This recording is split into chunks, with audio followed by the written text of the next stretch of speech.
Hey,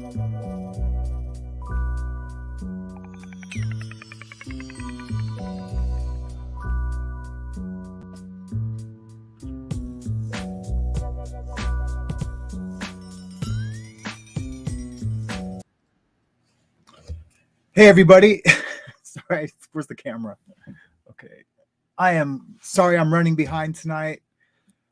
I tried to set up this mixer board so I could do like some sound effects and some other things. It's just been all bad. It's been all bad. Anyways, so yeah, so I was running late, and then I don't even have what I'm going to show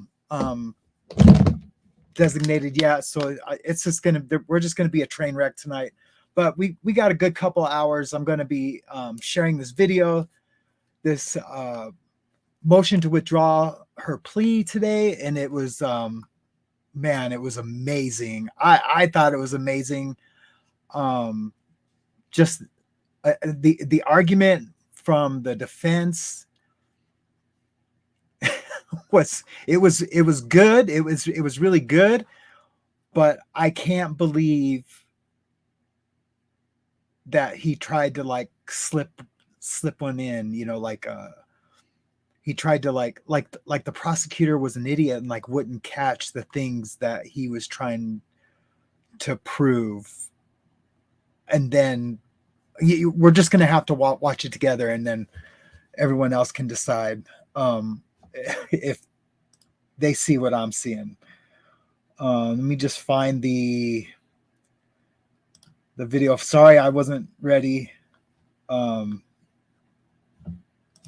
was ready and I had started it, but then there was no volume. So anyway, yeah. So we have next. Yeah, we can call the case of People v. Teresa Powers. We're going to pause that for a second. And I'm just going to talk, say hi, to tell you guys about my day. My day was pretty good. Yeah, so I'm in the middle of moving right now, so I got to get a lot of stuff ready, but I also have some tattoos to finish where I'm at right now. But that's not going to keep me from moving. The things that I don't get finished, I'll come back and finish them. So yeah, so we're all good there. So sorry if I don't seem more prepared tonight. It's what it is. Oh, and then my cat, I hear like this rumbling and screeching and yelling outside. So I go out there and I want to film it.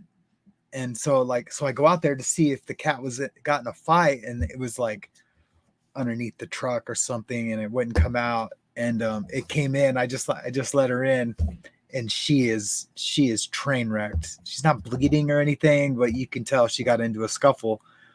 So there's a tree line right behind me. I don't know if I know there's animals, there's turkeys, and I've seen deer. But I'm definitely not in Los Angeles anymore. Yeah. Or Billings for that matter. This is like the Mutual of Omaha. What was that show called? Mutual of Omaha Animal World or something like that. It was from the 70s. I'm aging myself, but you guys know how old I am anyway. But I hope to see some people in the chat. Tonight, I did see one when I first started the first stream, and I don't see her anymore, but I just wanted to say hi to her. I know I should be on Facebook tonight too. I'm just experimenting with that, see how that goes. Not a lot of law tubers stream on Facebook. If you are watching me on Facebook, feel free to go to the YouTube channel. I'm sure most of my friends have, but if you're just seeing this for the first time, come check out my YouTube channel. There's some really good content there. It's funny. Some of it's tear jerking. A lot of it can be tear jerking. It's just an emotional stuff. If you're my friend, like out here in the world, and you're my friend, or a tattoo client of mine, you probably know that I've been pretty obsessed with LawTube for the past 2 years, to the point where my customers are now saying, you know, because you go into a tattoo shop, there's music blaring, you know, yeah, hell yeah, we're gonna do this tattoo. Sit down, music's going, you're talking. But now, for like the past year and a half, what do I have playing on this big TV 4 feet from our head? Is LawTube, and some of my customers love it, some of my customers don't like it. And if they ask, I'll turn it off. I've only had 2 people ask, like, hey, can we listen to some music? I'm sure there's probably been 100 people wanting to ask me that, not out of fear didn't they ask me that, but they probably just, if I'm happy and I'm doing a good job on their tattoo, then they don't want to interrupt that process. But yeah, it's become an obsession. But now, hey Nakia, how you doing? It's good to see you. Well, not see you, but see that you're on. I need to talk to you. Anyway, I will hit you up tomorrow. What was I talking about? Oh yeah, so everyone has pretty much seen me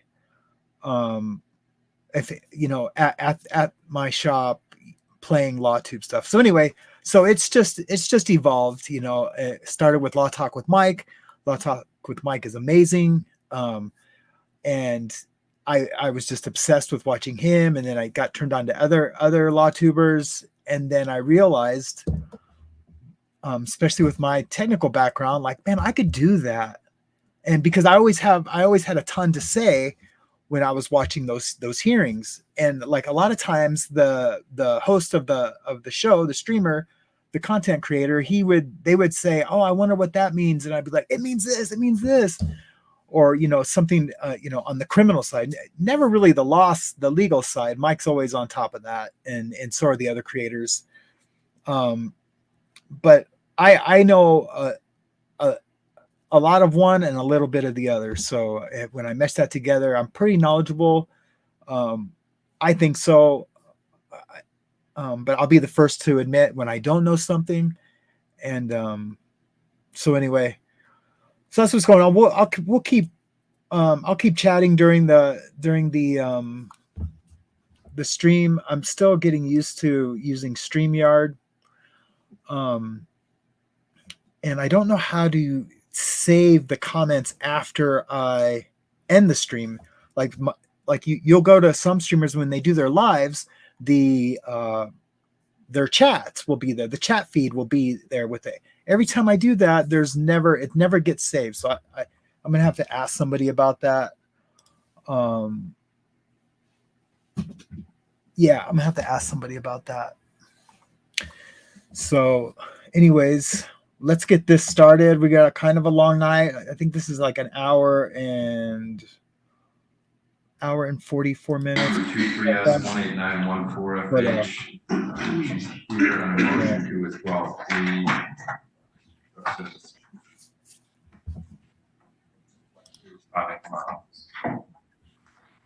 All right, so I think we started this a couple weeks ago, didn't we, Mr. English? Yes, we did, Your Honor. Why don't you continue then, sir? Thank you. John English on behalf of Teresa Powers. So we are here this morning for a motion hearing, and that motion is to withdraw a plea and also for a remand to the district court for a preliminary examination. If that motion is denied, then we have a sentence hearing scheduled. The timeline briefly is as follows. On October 20th, 2023, Ms. Powers waived, if you will, not conceding a valid waiver, but procedurally was found by the district court to have waived preliminary examination. And in that regard, she entered pleas of no contest with permission of the court, basis being potential civil liability. 2, as I recall it, counts 1 through 3. I believe counts 4 through 9 were to be dismissed upon sentencing. So of course, those counts have not been dismissed yet. Also, what was put on the record at the time was that at the time, the parties were in agreement that there would not be a restitution hearing ultimately. And if the circuit court were to change the amount of restitution or vary it in any manner, the matter, both parties agreed, would be returned to the district court to start over again for a preliminary examination. Just note that. After the plea was entered, the matter was set initially for January 9th, 2024 sentence hearing.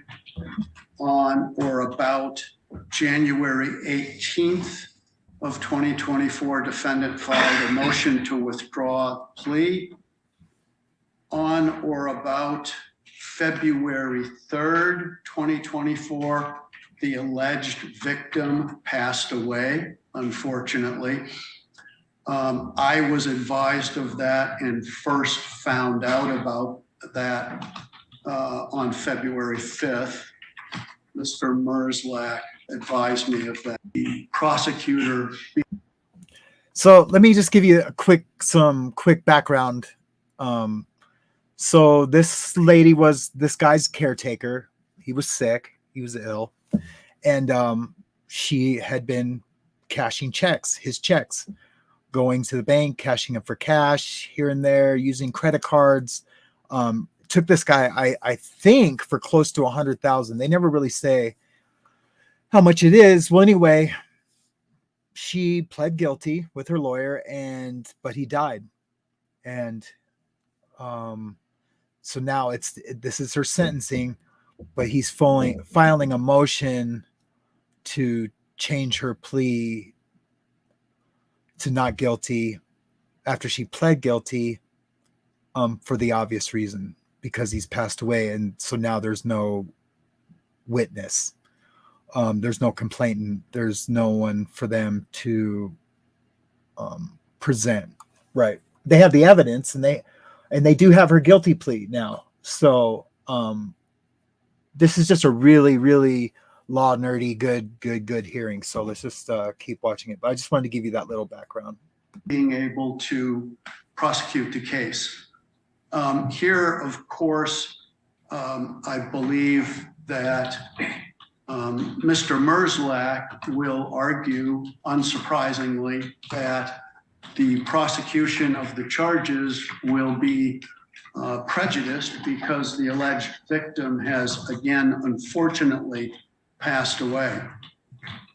And again, I'm going to note for the record, there is no indication whatsoever, and I'm sure Mr. Merzlak will correct me if he believes I'm wrong. There's nothing in the record to indicate that the filing of the motion to withdraw the plea had anything to do with any knowledge about the health or medical condition of the alleged victim. It just is something that occurred.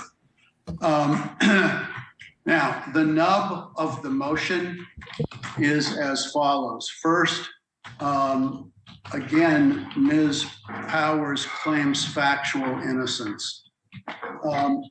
I don't believe, and I would argue, that she does not have to make any other additional showing because she has a right to testify or remain silent at a jury trial.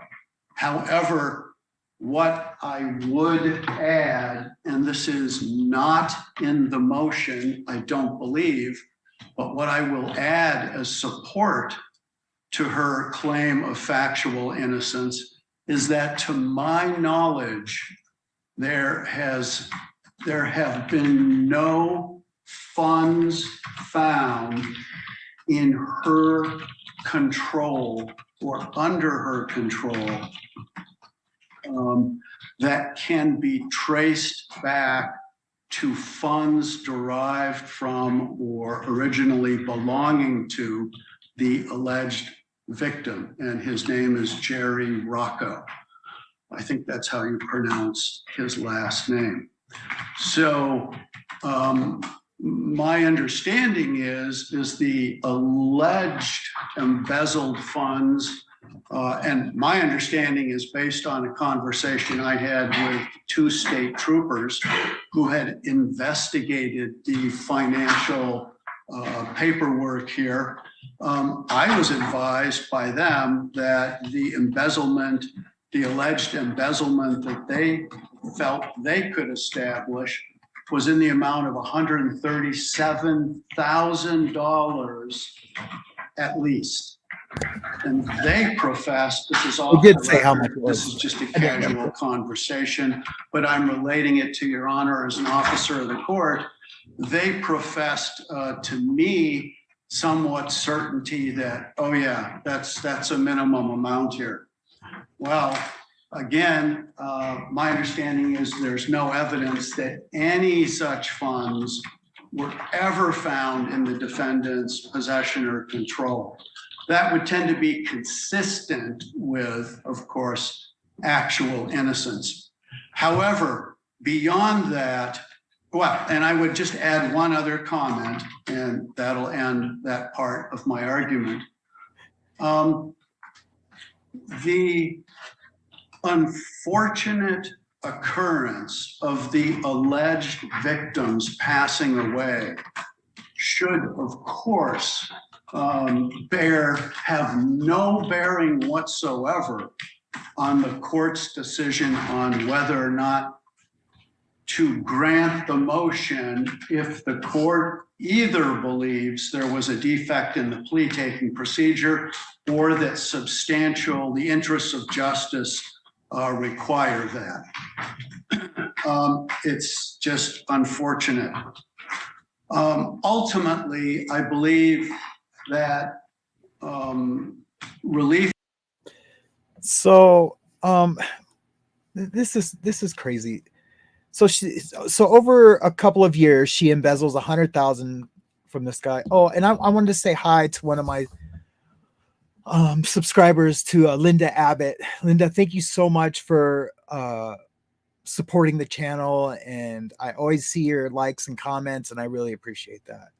And I know you're not doing well right now, and I just want to let you know that that I've prayed for you, and that for healing, and I just hope you feel better soon.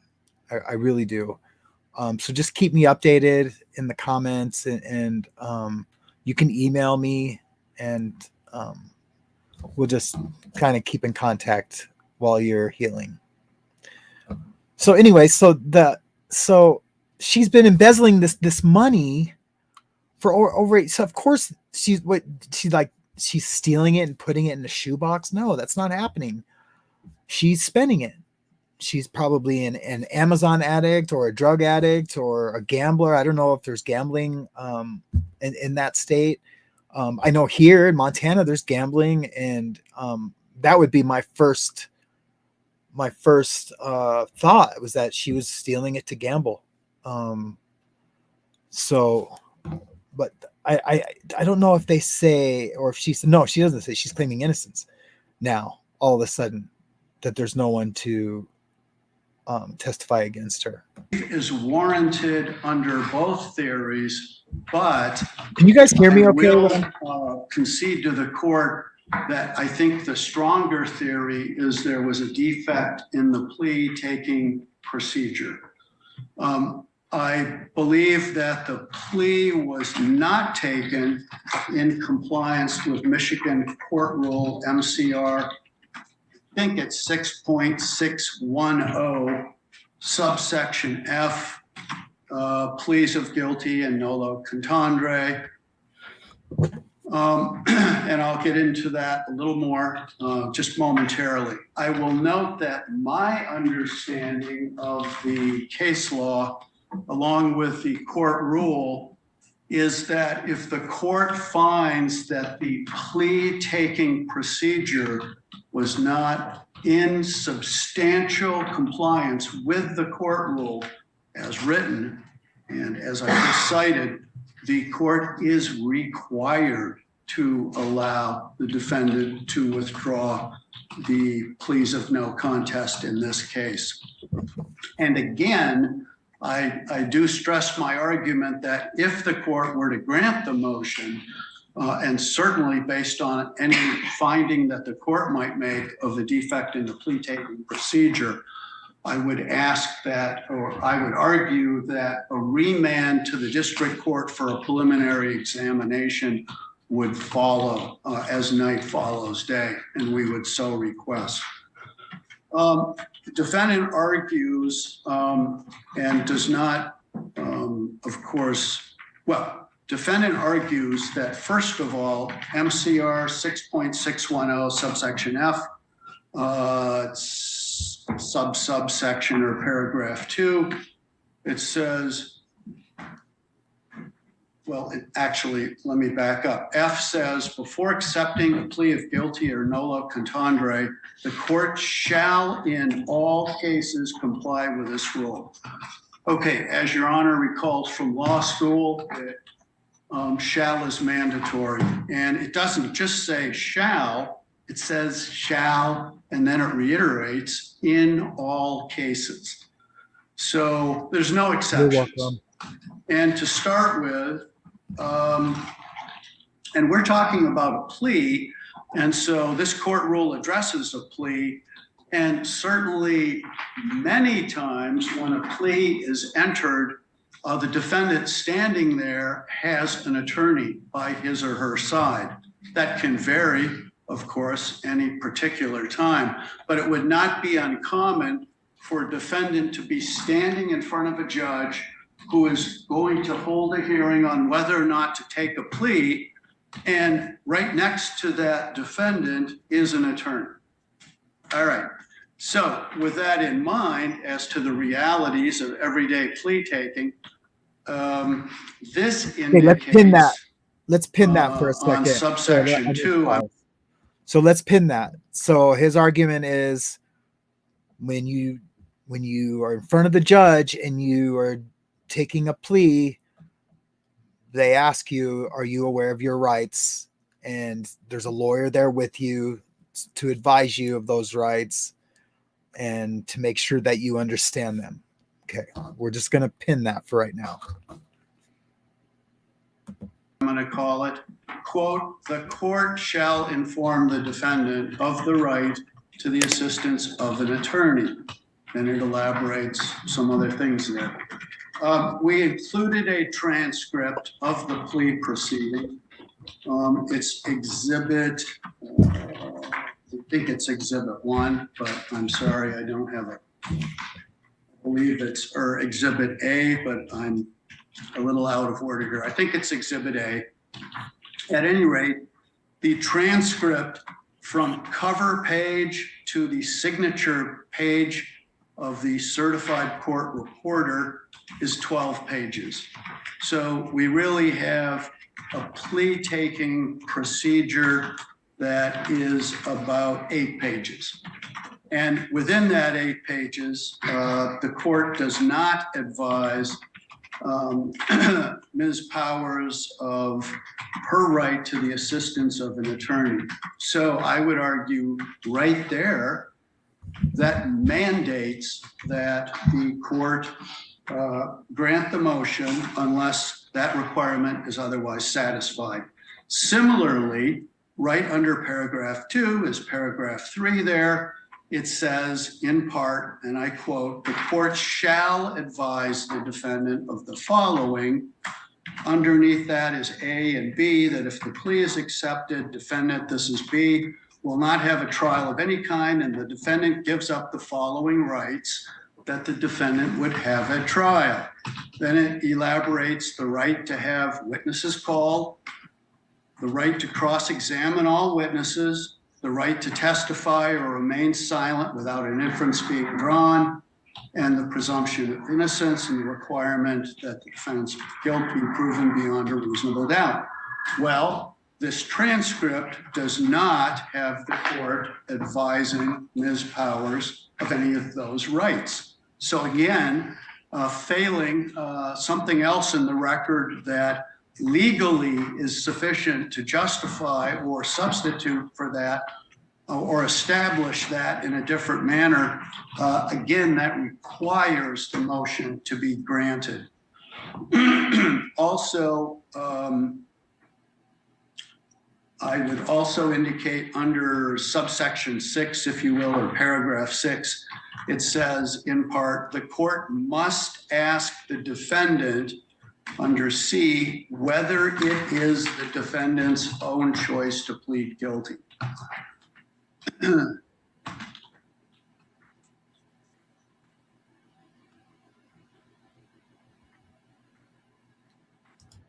So we pin that first one, that there's a lawyer. We're going to pin two things. We're going to pin what he just said about the judge going through the rights with her. And we've all heard it with all the judges that we watch, that the judges say, you have the right to an attorney, you have the right, you have the right to not testify or to testify, you have the right to hear the evidence against you and to face your accuser, and you're giving up all those rights by pleading nolo contendere or guilty, which it's never clear on if she I think she pleaded no contest.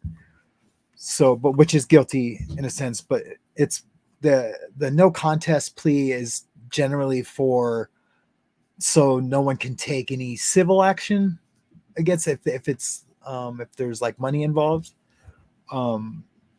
So that's generally the reason to plead no contest. That's my understanding of it. I could be wrong. I totally could be wrong, but that's my understanding of it. That's that's the main reason. So a lot of times when guys plead no contest, they just don't even know what they're pleading to. They're just saying, basically it's like a lightweight way to say, this is how criminals think. I'm an ex-criminal. So, to say like, well, really, I want to say I'm innocent, but there's just so much evidence against me that I'm just going to plead no contest, but I'm not going to plead guilty because, for whatever reason. It's just a weird, like, mind F, so I don't know, but, so we have those two things pinned.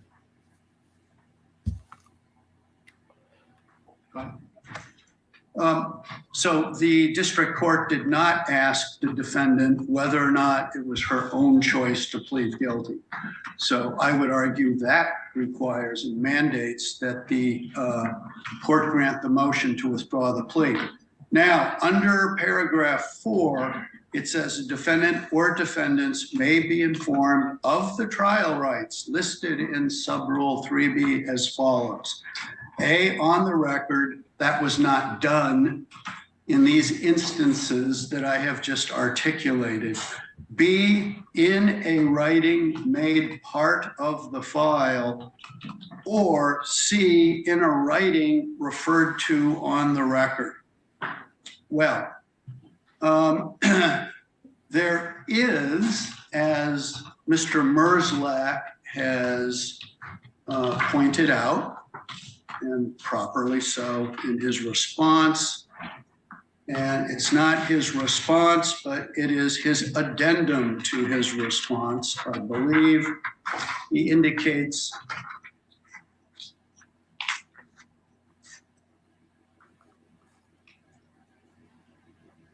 Go ahead.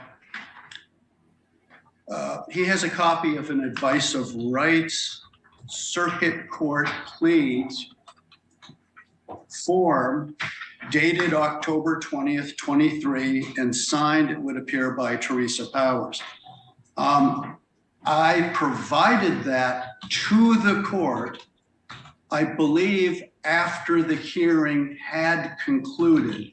And that, of course, is consistent with the transcript.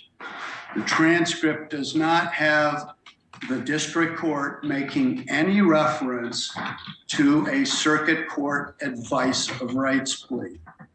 And so the gist of what I'm going to argue is as follows. Mr. Merzlach, I believe, I anticipate, is going to argue, among other things, I suppose, that this is a valid plea because the court has before it an advice of rights form for a circuit court plea signed by the defendant. And that carries water only so far, the defense would argue.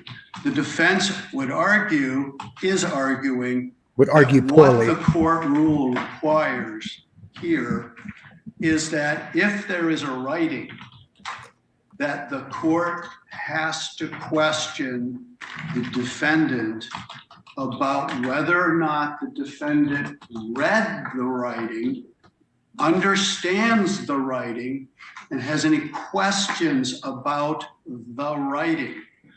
And the court will notice, I believe, that in the very minimal transcript of the plea proceeding, there is no reference made by the district court to a specific writing.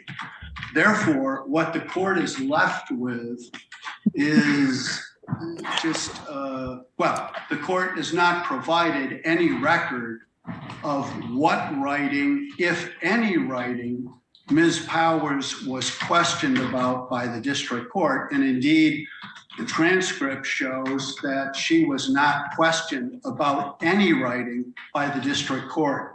So the defendant would argue that The judge at page 9, I'm going to read from line 1. He says to the court, do you understand that question? Therefore, it would also mean you're giving up the right to a trial. Have you and Mr. English gone through these rights? And you answer, or the defendant answers, yes. so what are these rights, Judge? Well, You wouldn't be able to he's tell talking from about that record. Advice or rights form. Why would you assume that? The record doesn't say that. Because how many other things are referred to as rights when we're taking a plea? I mean, is there a form that is the defendant's rights for McDonald's after he gets out of court? Or is there a form for rights that they can drive their car home at excessive speed after court? I mean, what else would they be talking about? The rights. Well, I'm glad the court asked that. Well, then Here's the answer. make your record. The record is as follows. First, there is no record before the court, before Your Honor, the circuit court, as to what rights or what document the district court is talking about. Secondly, excuse me, again, I'm going to represent to Did Your you Honor. commit malpractice when she answers affirmative? We've gone over those rights. Did you say, wait, Judge, she's talking about some rights about tax consequences? Why didn't you pipe up and say, wait, Judge, the rights she's just answering an affirmative to are not her rights that we're talking about that we always cover under the court rule? Well, Yeah. here's what all the lawyers in the courtroom know, maybe besides Your Honor, that what the district court's typical practice is that on a screen at some point during a routine plea procedure, there is an advice of rights form that the court will make reference to. Now, what Your Honor may not know is that it's not uncommon when the district court shows that form up on the wall, that the district court does not show that complete form. It is not uncommon, I would represent to Your Honor as an officer of the court, having been in that courtroom many, many times, going through that plea procedure, that what's on the wall isn't the complete form. But Your Honor doesn't even have a record here of what the form is. And in terms of asking me as counsel for Ms. Powers, if somehow I didn't practice properly, that's not an issue here. Wouldn't that be just a little bit nonsensical that we spend millions of dollars now with this giant IDC bureaucracy, right? We have IDC? It's just a defense commission, Oh. right? We didn't used to have that. So that is this new robust bureaucracy that we have as a state to ensure that defendants are well represented. And does it seem a little crazy that you're standing there throughout the plea taking process, your client's asking questions about these rights, and now today, nothing's raised that she wasn't familiar with the rights, or we weren't talking about the rights that are applicable to this court rule, but now today we're arguing that this is an invalid plea because we can't determine what rights were being referenced. That just strikes me as completely odd, isn't it? Well, Judge, I think your beef is with the Michigan Supreme Court, that is the proponent of the Michigan court rules, which are binding on your honor. And the whole point of the court rules, I would submit respectfully, Judge, Isn't part of your job to represent her rights? And so that's what her rights were. So he's right. So basically, he would have to, and let's just back up for a second. This is a court-appointed lawyer. He's really fighting for this defendant. Like I've had plenty of court-appointed lawyers. I've never had one fight for me like that. Every court-appointed lawyer I've had, and they've all been pretty decent, but they still are just, yeah, you got to take the deal. You're guilty as hell. Or even when I wasn't guilty on one, take the deal. But I've never seen or heard of one, except for a few times on YouTube, of one just really fight for his client. I mean, this dude he's bringing up, the Supreme Court, and he's saying, he's basically saying that he did commit malpractice at the original hearing. So, I think it is nonsensical and it's bizarre. It's bizarre that he's making this argument and filing this motion on the day that she's about to be sentenced, and that this is the first that any of them have heard of it, except for the prosecutor probably got the motion 5 days ago so that he could write a response. But I don't think he did write a full response, because you'll see there was an addendum to it on the defense side, not the prosecution. Violated in this plea taking process. Why didn't you bring it up to the court? Why didn't I bring it up to the court? Yeah, because here's why, because you also during the plea taking process saw no issue with it. You also believe that it conformed with the court rule. Well, so your honor is then, I guess, making the argument that if somebody enters a plea, then at any later point in time, they're foreclosed from moving to withdraw the plea because they entered a plea in the first place. Oh, that's not my argument. Your argument was that we don't know what rights were referred to. You don't. When I point out in the transcript that you're arguing that the court rule wasn't complied with, when I point out in the transcript says the court asked your client, have you and Mr. English gone through these rights? Don't know what those rights are. Yes. You don't know what those rights are. Yeah, but they're asking, did you and your lawyer go through those rights? Because the judge didn't say the rights that they're talking about, the what you are foregoing by taking the plea.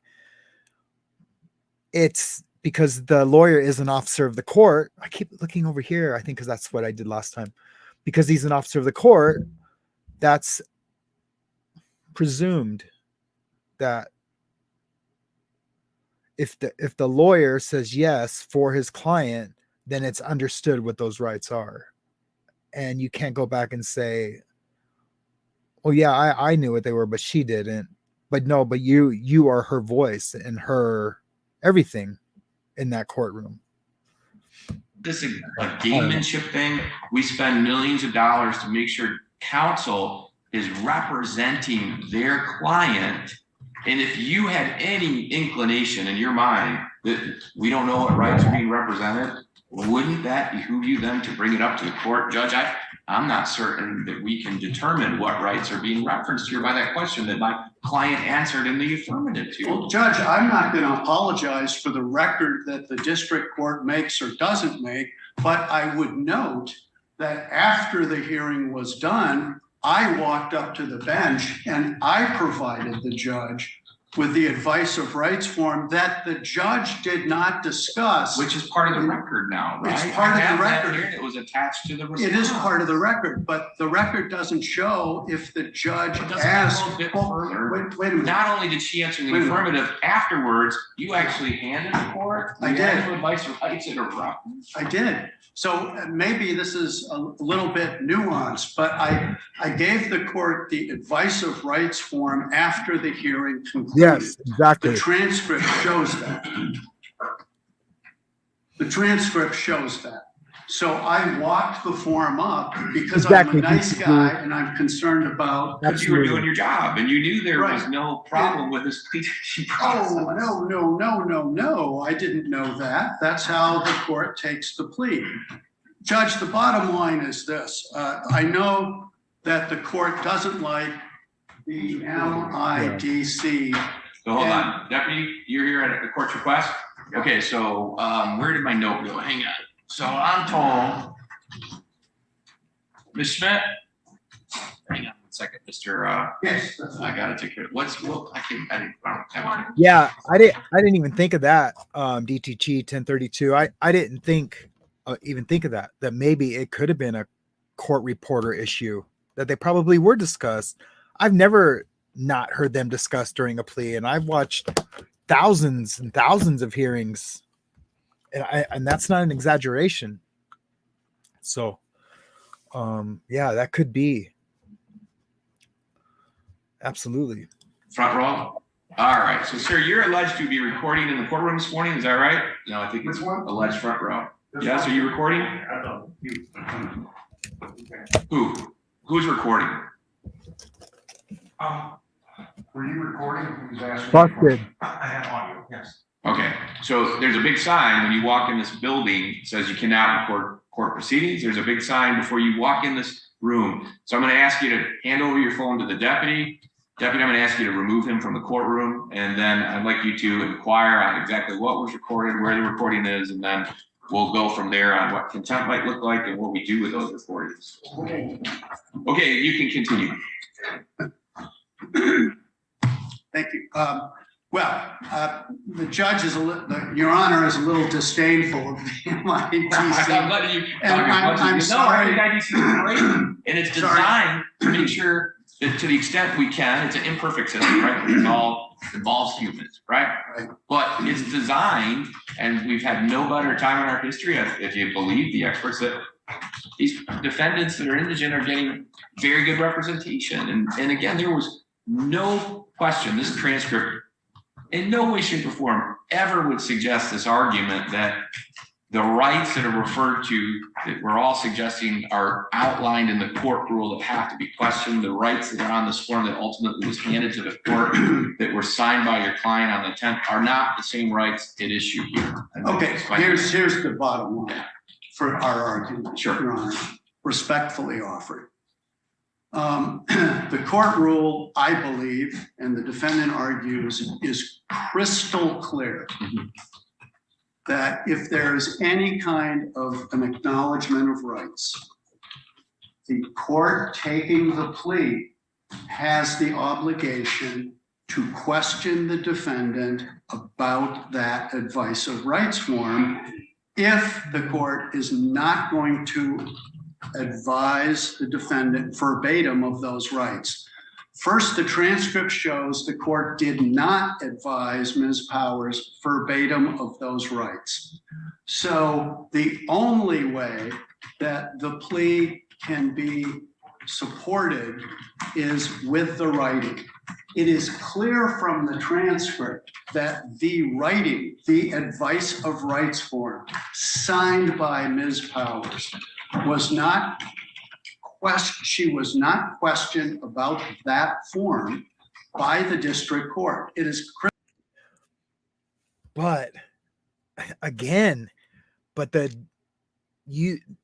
lawyer stood by her during that hearing, and when the judge said, did you understand your rights? Do you know what they were? and not going through them verbatim, you know, line by line. You know what they were. You signed them, so you had to have read them, or you should have read them.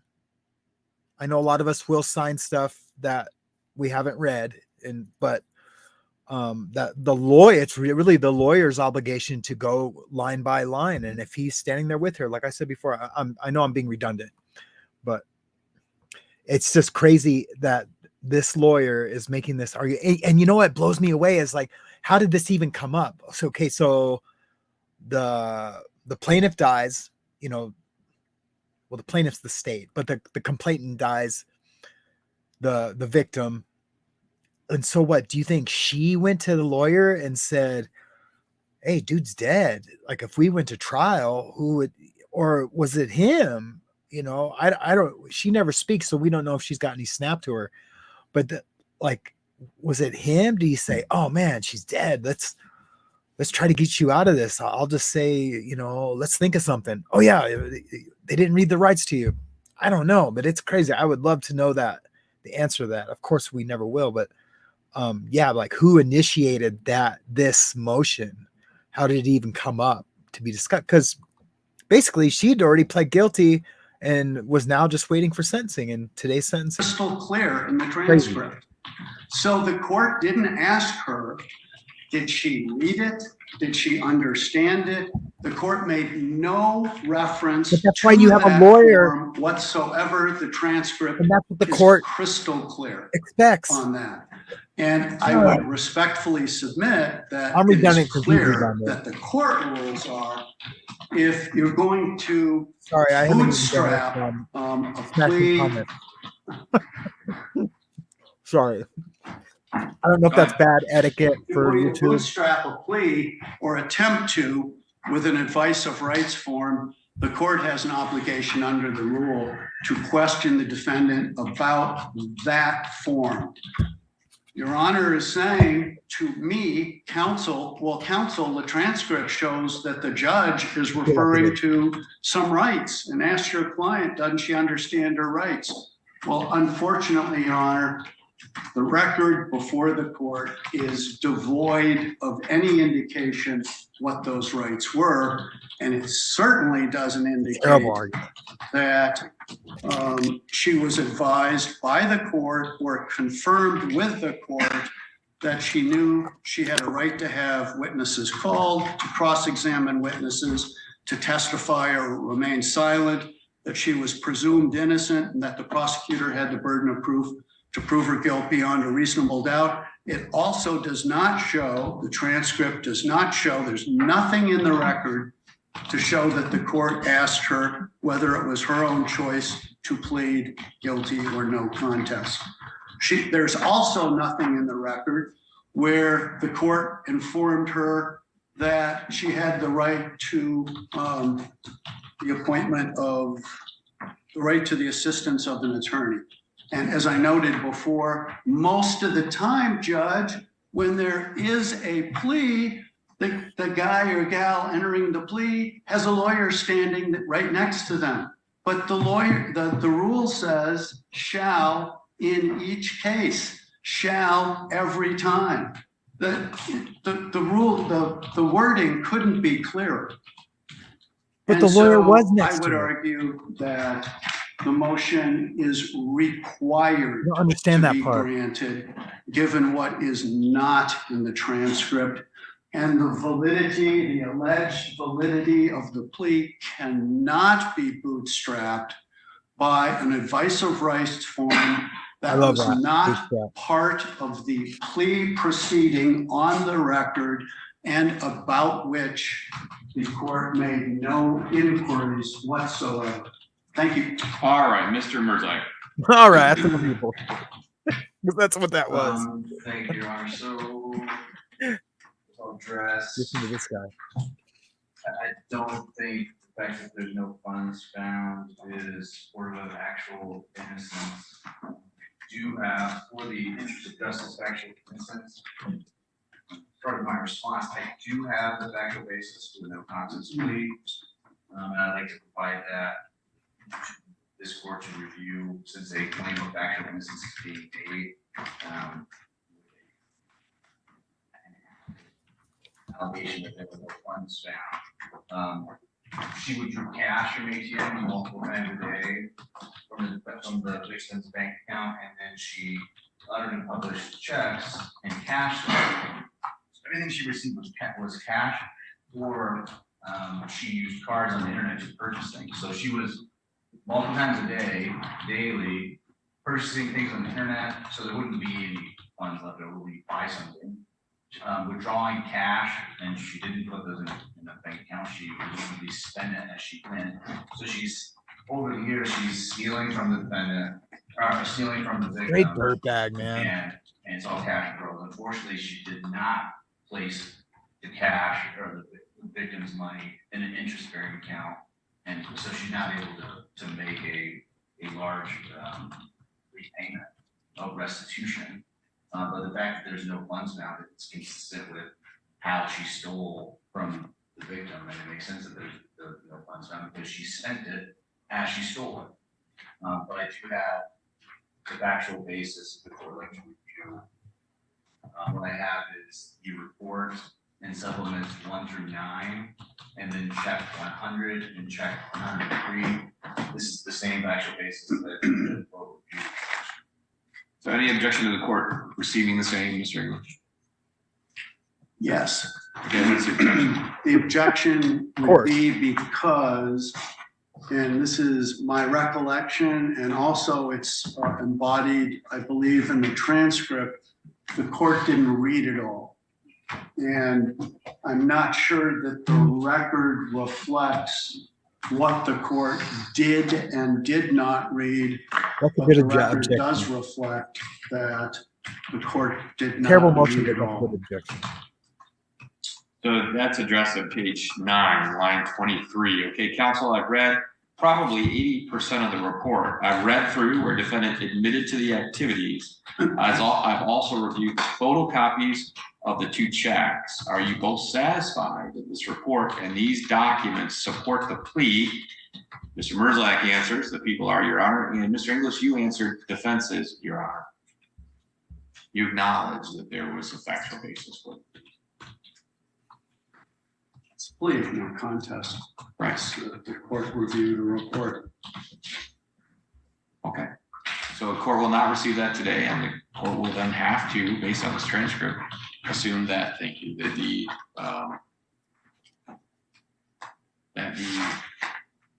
district court had a factual basis for the charges that no contest plea is being entered into.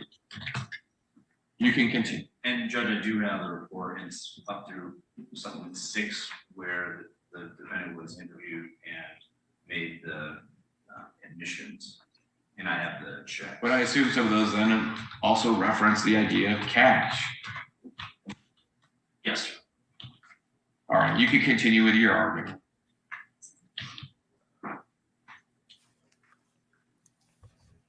Yeah, so where's the pause? So yeah, so we've all seen plea hearings, and when you do plead guilty, there's always the offer of proof, if that's what it's called. But so there's the defendant saying, yes, on this day I wrote a check for $300 and went to Albertsons and cashed it. That's always happens, and that's what he's saying. He's like, she admitted to it.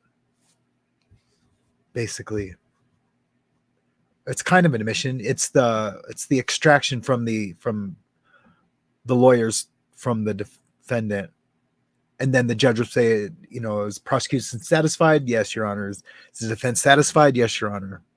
And then they accept the plea. And Judge, I think when defense counsel is reviewing the timeline, he doesn't say it specifically, but if you read between the lines, I think it's pretty clear that the reason why this motion to withdraw the plea was filed was because at the initial sentencing on January 9th, the defendant realized what the sentence guidelines are and realized that she was looking at a prison sentence. Yeah. And the Yeah. only thing that was cited on January 9th, as far as reason for withdrawal, was factual innocence. And then a motion was filed, transcript was reviewed, motion was very general, talked about defects, but did point defects out. So specifically, the defense did submit the Al-Shara,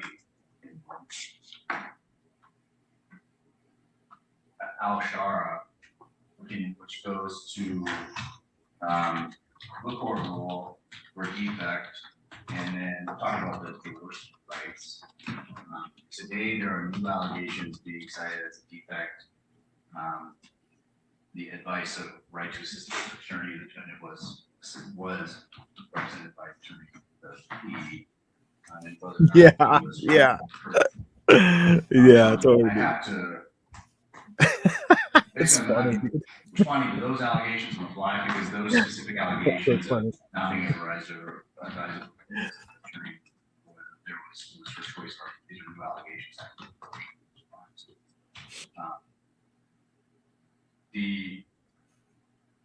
The defendant on the interest of justice claim has to show what she's citing is factual innocence, and she's provided she's making a ball assertion of factual innocence. Yeah. No contest plea For where sure. the court that took the plea had the facts of the case, and where both counsel agreed that these facts and these reports support the pleas to count 1, 2, and 3.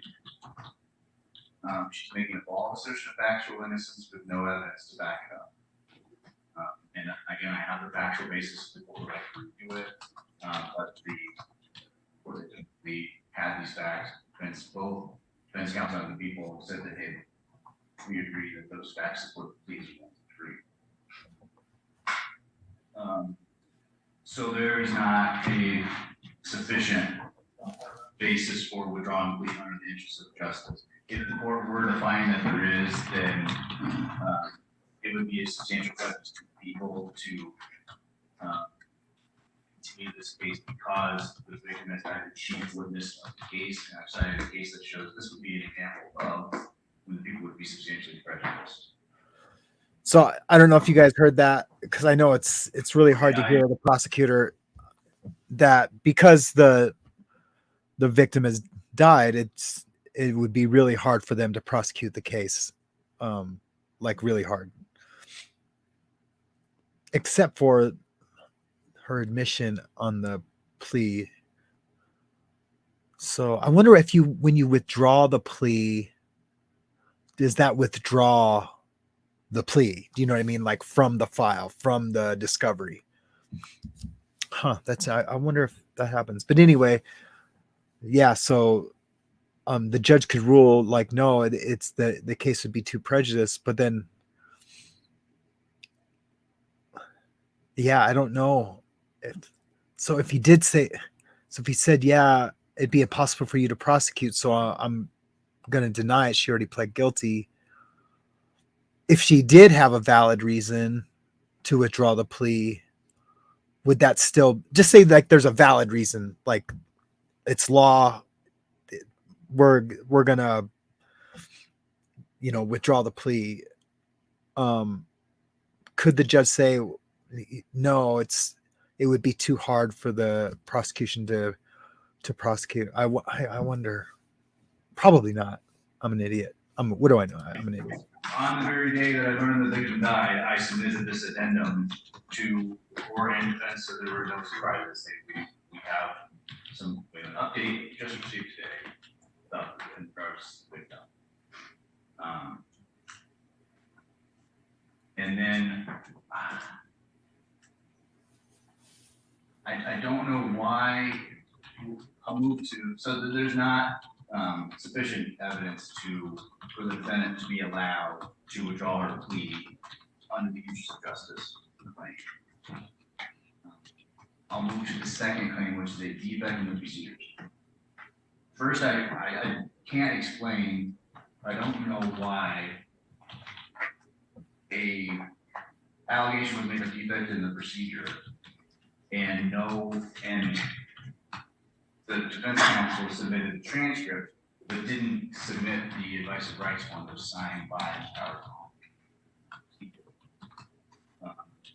So on the day that I learned the victim died, I thought to myself, wow, this really ramped things up as far as this plea, it's important that this plea not be withdrawn because the victim is now dead. And I thought about advice of rights. I went down to the district court. In the file was this advice of rights signed on the day of the plea, October 20, 2023, signed by the defendant. So this puts us squarely in the case that the defense has cited, the Arshara case. And I think our case is clearly distinguishable because there's no defect to the substantial rights. So the substantial rights are cited in Arshara as the Jaworski rights. Right to a trial, to remain silent, not to have that silence used against you, and right to have witnesses testify against you, to confront witnesses against you. Unlike in Alshara, in this case, the rights were referenced and defendant stated orally on the record under oath that she had read, that she understood, and that she waived the rights. And Bam. I mean, that's it. That's what remember earlier when I said let's pin this for a second. Yeah, the judge didn't ask her, specifically verbatim for each one, but the judge did say, "Did you read the rights?" Now she said yes. Her lawyer said yes. Did you understand the rights? Yes. So now, because they didn't read them verbatim, because you answered, "Did you read the rights?" and you said yes, that's, what rights we're talking about. So that argument's done. It's done. Yeah, it's done, bro.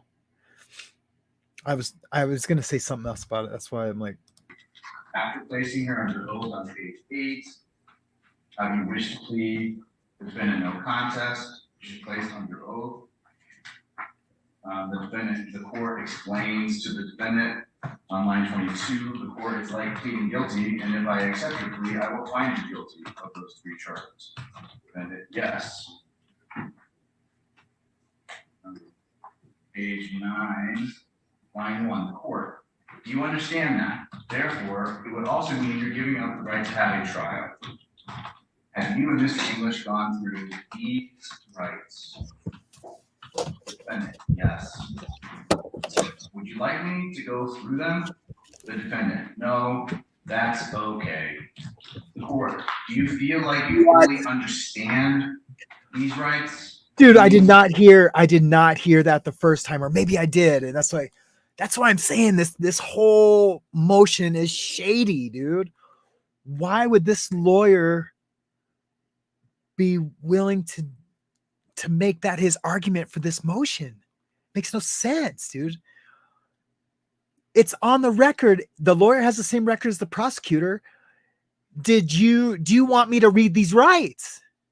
No, I don't. So that's your argument, that the rights weren't read? Dude, beat it. I don't understand this lawyer. I don't think he's a dumb guy. They both have the same record. It's not like, I'm just blown away by that. Yes. The court, then by pleading no contest, do you give up these rights? The defendant, yes. So in the Alshara case, there was Let's listen to that again. In the transcript of the plea, after placing her under oath on page 8, place her on oath.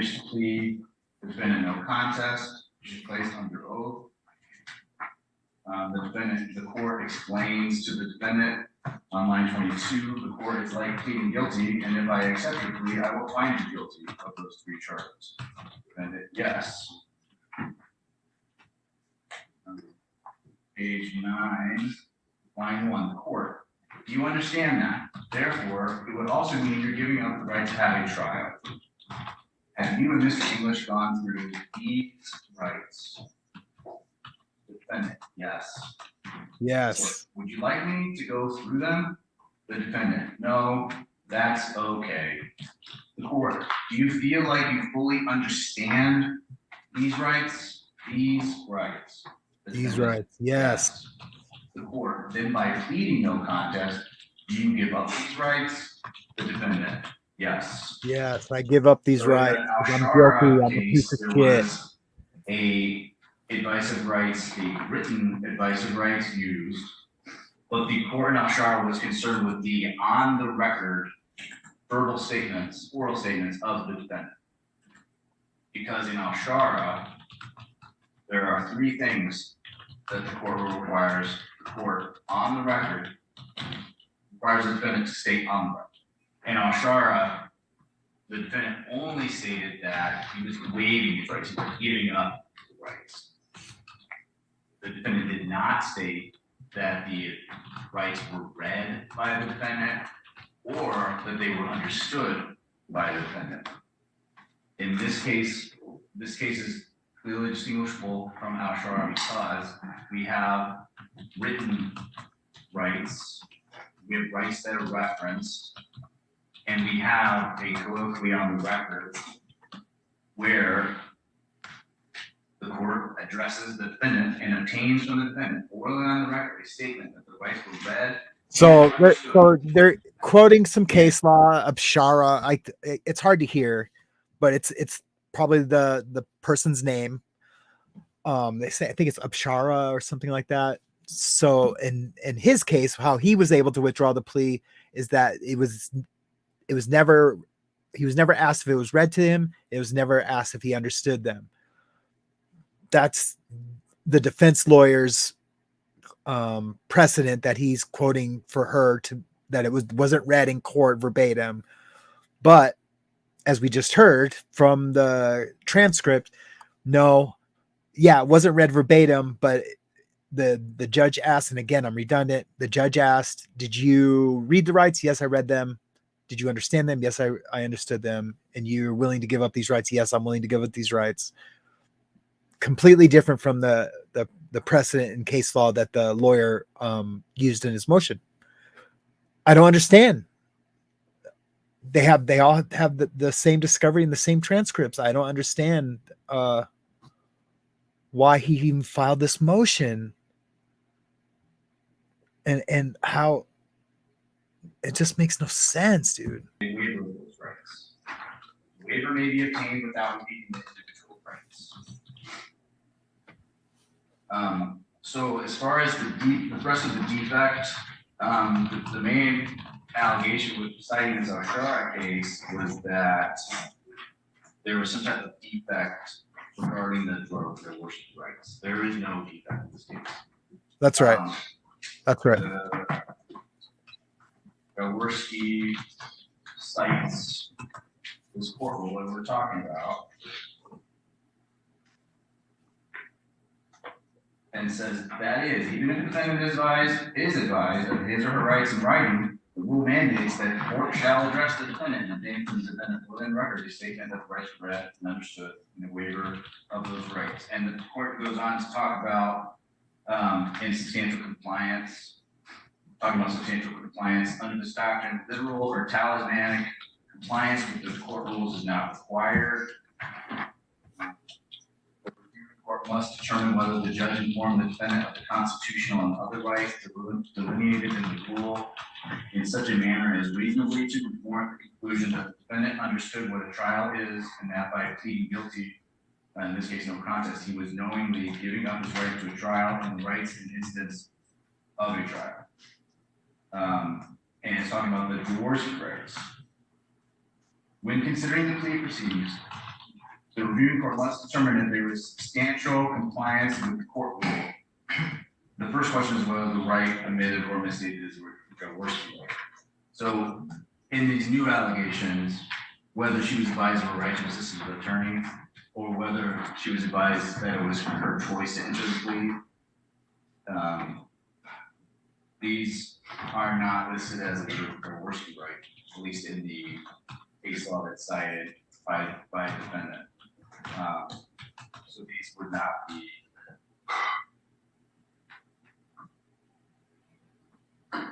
These are not coercive rights, and the coercive rights are not implicated in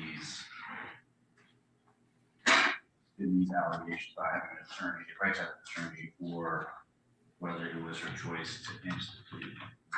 Where did that go into whether there's threats?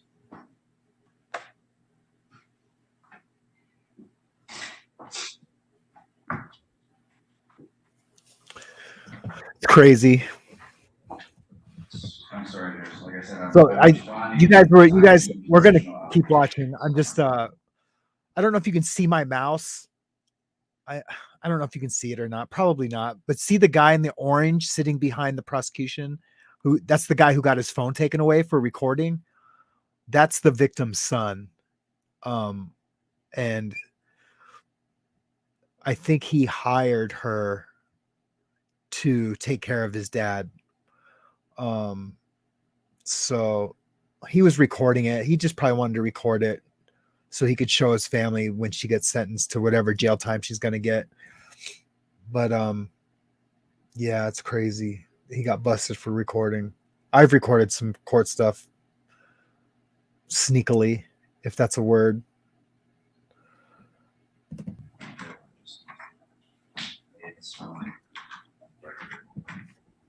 If the state needs more time, we have no objection.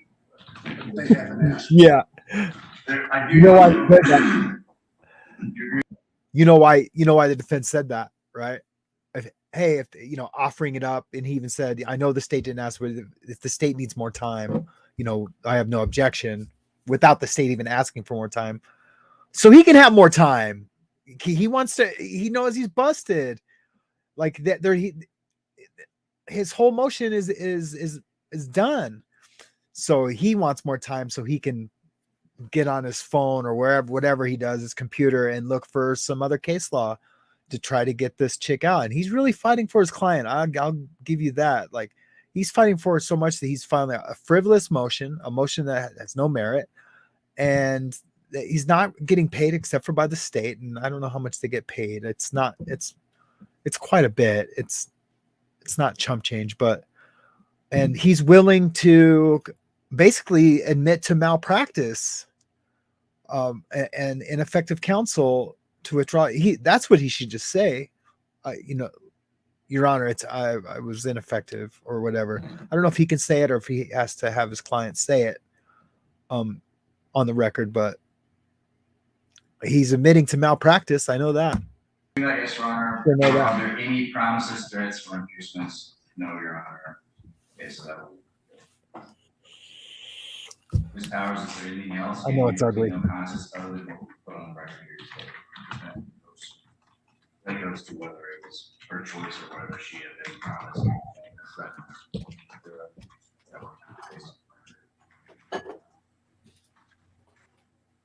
So, to sum up my response again, there is not, Ben has not met her burden under the interest of justice, asserting actual innocence without providing any evidence. If the judge of the court were to rule in her favor on this, then the people would be substantially prejudiced because the victim has died and chief witness in the case. And as to defect, there is no defect. There is no defect in plea taking procedure in this case. So there is not a requirement that this be withdrawn. All right, so I appreciate the arguments and the briefing, and it's an interesting issue here, and it's not often that we see a motion to withdraw that has such high stakes attached to it, and that's really because of the issue with the complaining witness who has since died after taking up this plea. I don't think it's lost on anybody that's making these arguments or the court that's hearing this argument that if this was granted, meaning if the motion to withdraw is granted, the people probably don't have much, if any, case any longer. And that strikes right at the heart of what the court is to require here. If there would be substantial prejudice to the people, in essence, have they, if I'm following the case law, demonstrated the same? Well, there's no doubt that there would be substantial prejudice without their complaining witness, without testimony preserved in the form of under oath testimony. But before we get there, sort of the backdrop of the stakes, if you will, we have this motion. The court does need to view it through the lenses outlined by Mr. English, because he's requested this withdrawal after plea but before sentencing in the interest of justice. He asserts two claims there in the interest of justice: actual innocence and defects in the plea taking process. So let's address the first part of his argument, actual innocence. For this, he asserts in arguments here today that there was no money, no cash, or stupid, none of the items alleged to be gone found in the possession of his client, if I understand the argument. No physical evidence, if you will, if I'm summarizing his argument.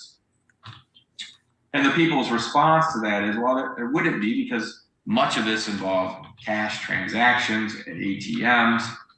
And so then we have this back and forth about what was stated on the record. Now, I believe the court has required them to accept the district court's arguments. Again, I'll go back and I'll read from the transcript of the plea taking process, where Judge Vogt indicates that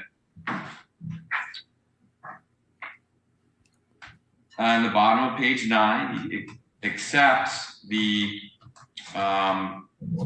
report that was handed to him. Mr. Merzlak, line 18, page 9 says, "Your Honor, I have the police report and subs 1 through 9. I also have copies of check 100 and check 103. Line 21, the court says, okay, all right, it looks like I have a lengthy report. Bear with me while I review it. Line 23, okay, counsel, I've read probably 80% of the report.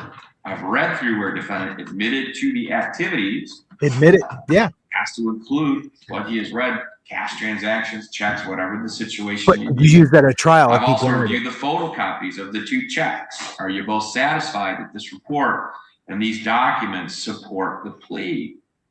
That's answered in the affirmative by both sides, which includes the people who at line 3, page 10 say, "People are, Your Honor," and the defendant, who at line 4, page 10 says, "The defense is, comma, Your Honor." And then the court at line 5, "I am likewise." All right, then he gets back to the plea taking process. Are there any other promises, threats? And then we go on from there. Then Mr. English then gets back to and interrupts on the restitution issue. So claims of actual innocence, I don't know that the court has anything that it can hang its hat on here today that suggests there's a legitimate claim of actual innocence when factual bases were taken for all sorts of activities that are outlined in the charges. And to that point, I'm going to go back to earlier in the transcript and talk about what she pled to.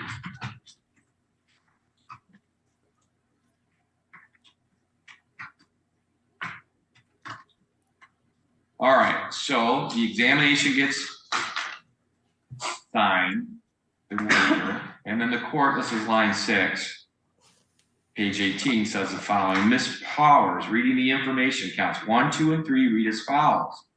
That on or about the time period of April 2020 to March of 2022 in the city of Portland, count 1, that you were an agent, servant, or employee of J. Rocco and did take or secrete with the intent to convert to your own use without the consent of your principal money or other personal property of your principal having a value of more than $50,000 but less than $100,000 that came into your possession under the defendant's or control by virtue of your relationship with the principal."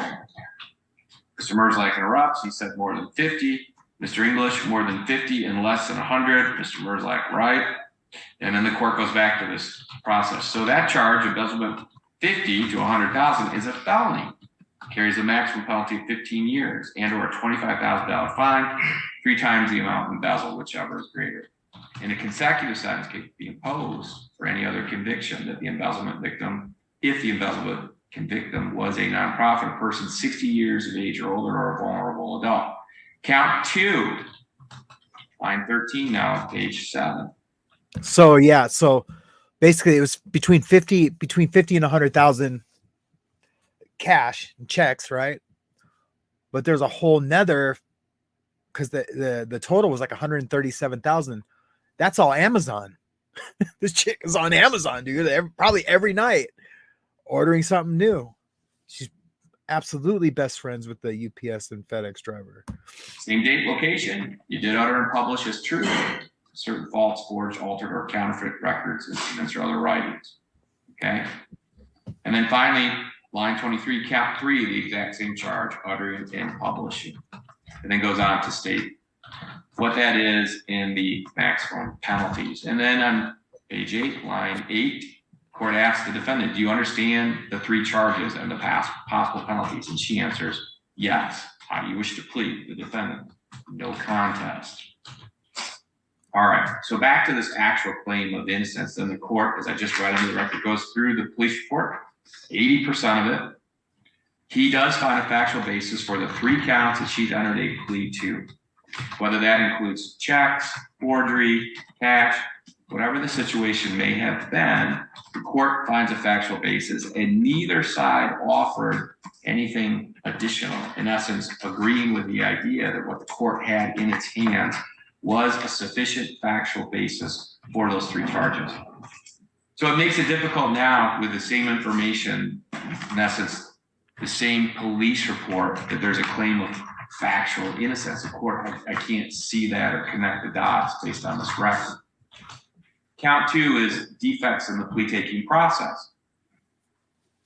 And before I get to count the second argument here, and count 1, actual innocence, I can't find that on the record. And then even if that had been shown, then the court has to weigh this issue. Can the prosecutor prove then there's substantial reliance or substantial prejudice if the court were to grant this? And of course we can. I think we can all recognize without a defendant present, there would be substantial prejudice to the people. But let's go back and then address item number 2. Did you mean without a victim? I'm sorry, without a victim. Yes. All right. All right. Well, can I address briefly what the court just said? I take what the court is saying. I hope I am not interpreting the court as saying if I thought defendant was innocent, because the alleged victim died, the court would not allow her to withdraw her plea. Because obviously the court He didn't say that. Dude, are you not listening to that justice is done? And if the court found there was a sufficient showing of innocence, we would hope that the court wouldn't say, well, I think there's a showing of innocence, but he died, so too bad. So the judge isn't saying that, dude. It's like he's not even there at this hearing. The 2 things we pinned, those are done, right? It's the exact opposite on the record. And then everything he just read, the acceptance of the proffer of the facts, she admitted, yes. And now his objection is, I keep looking at my microphone, dude, instead of the camera. His objection is like, oh, well, I hope that you're saying, yeah, there is a lot of things that point to her innocence. No, he didn't say one thing that pointed to her innocence. The exact opposite, 1,000 things that point against her of her guilt. And I don't even understand why he's even making that objection to even say like, oh, I hope you're not saying, yeah, she's innocent, but because she's dead or because the victim is dead, I'm not gonna grant your motion. Dude, am I missing something? Please, someone in the chat, tell me if I'm missing something. I'm not certain that it exactly goes that way. Right. And I don't know that the court needs to get there anyway, because I've Okay. already found that on this record, I don't know that I can Yeah. conclude that there's actual innocence based on what I've read in the transcript of what was offered in the acknowledgement of both parties here. But I would Yeah, state just said what I just this, said. and why I don't necessarily think that your argument is clear to me. Your argument is basically, if you find actual innocence, then the court doesn't even get to consider the second part, which is substantial prejudice to the people. In essence, your argument is once you find that, Judge, it's over. There's no more analysis needed. And I don't know that I find that accurate, particularly when I'm looking at case law here that was provided, which says that when a defendant moves for withdrawal of a guilty plea before sentencing, they must establish that withdrawal of the You know, she just said provided by the defense. I'm going to rewind a little bit because I keep getting in the way. I'll try to stay out of the way.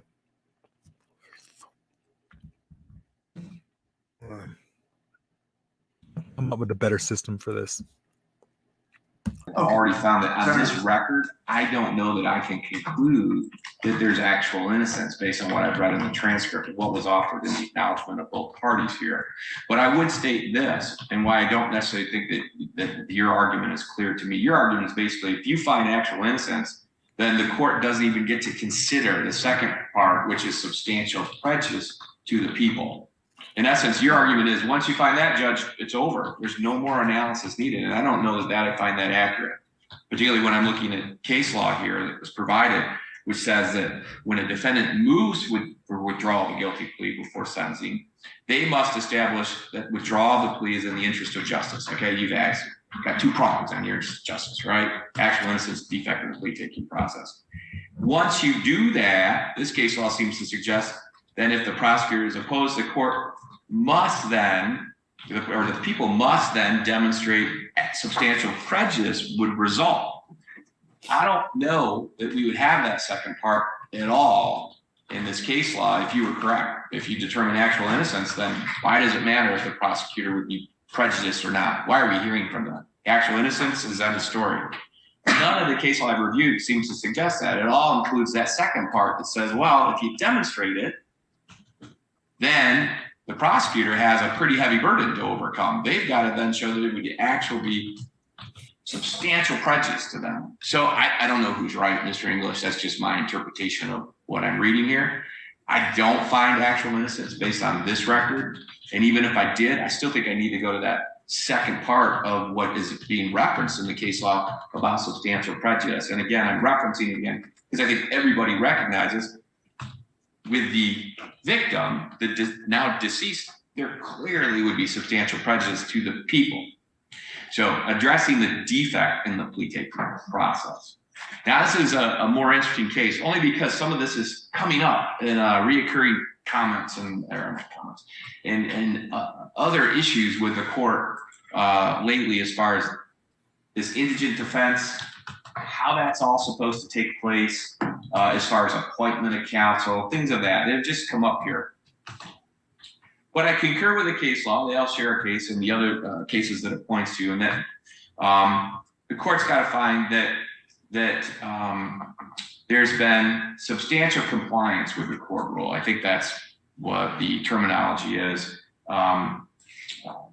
Or if there is a deviation or a defect in the plea taking process, it's got to affect the substantial rights of the defendant. So Mr. English's argument basically is, if I could summarize it in a nutshell, the court didn't comply with the court rule, one, because it didn't inform the defendant of the right to the assistance of an attorney. Now, I guess I could concur that in the transcript, I don't recall a specific question from the court to the defendant that is along the lines, do you understand that you have a right to the assistance of an attorney? I don't think that exists in the transcript. And then there would be follow-up questions. And if you can't afford one, you'd be entitled to a court-appointed attorney. All the things we're all familiar with. But before we get there, I want to note the obvious. During this waiver and plea-taking process, the defendant was standing there with Mr. English. Yeah. He's identified in the transcript. I don't even understand at that hearing. the whole thing. I don't It understand. also must be pointed out for a reviewing court here that Mr. English is a member of the public defender's office. So whether he was retained or not, he's a member of the public defender's office, and it doesn't change the court's thoughts here. The defendant is standing present with an attorney. Now, I think it would be nonsensical for the court then to inquire of the defendant a specific question that says, do you understand, Madam Defendant, you have the right to the assistance of an attorney, when an attorney is standing there assisting her and has already placed on the record before this plea taking process begins, the outline of the negotiations and the term, the outline of the plea that she's going to be entering into. I can address that. Well, I don't need you to address it because Yeah, I've already address heard the that. argument. So now the court's just making its ruling, and some other court's going to have to look at this in the future potentially and make a decision. It's just a court kind of thinking Good. out loud while it's going along with its ruling here. So Mr. English is appearing on behalf of the defendant.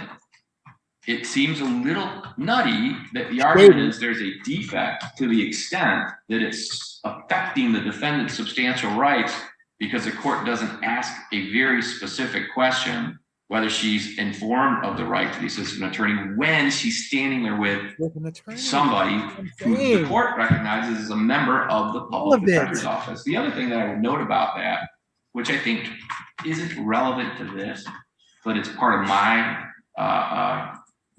curiosity, I suppose, but I think it is interesting.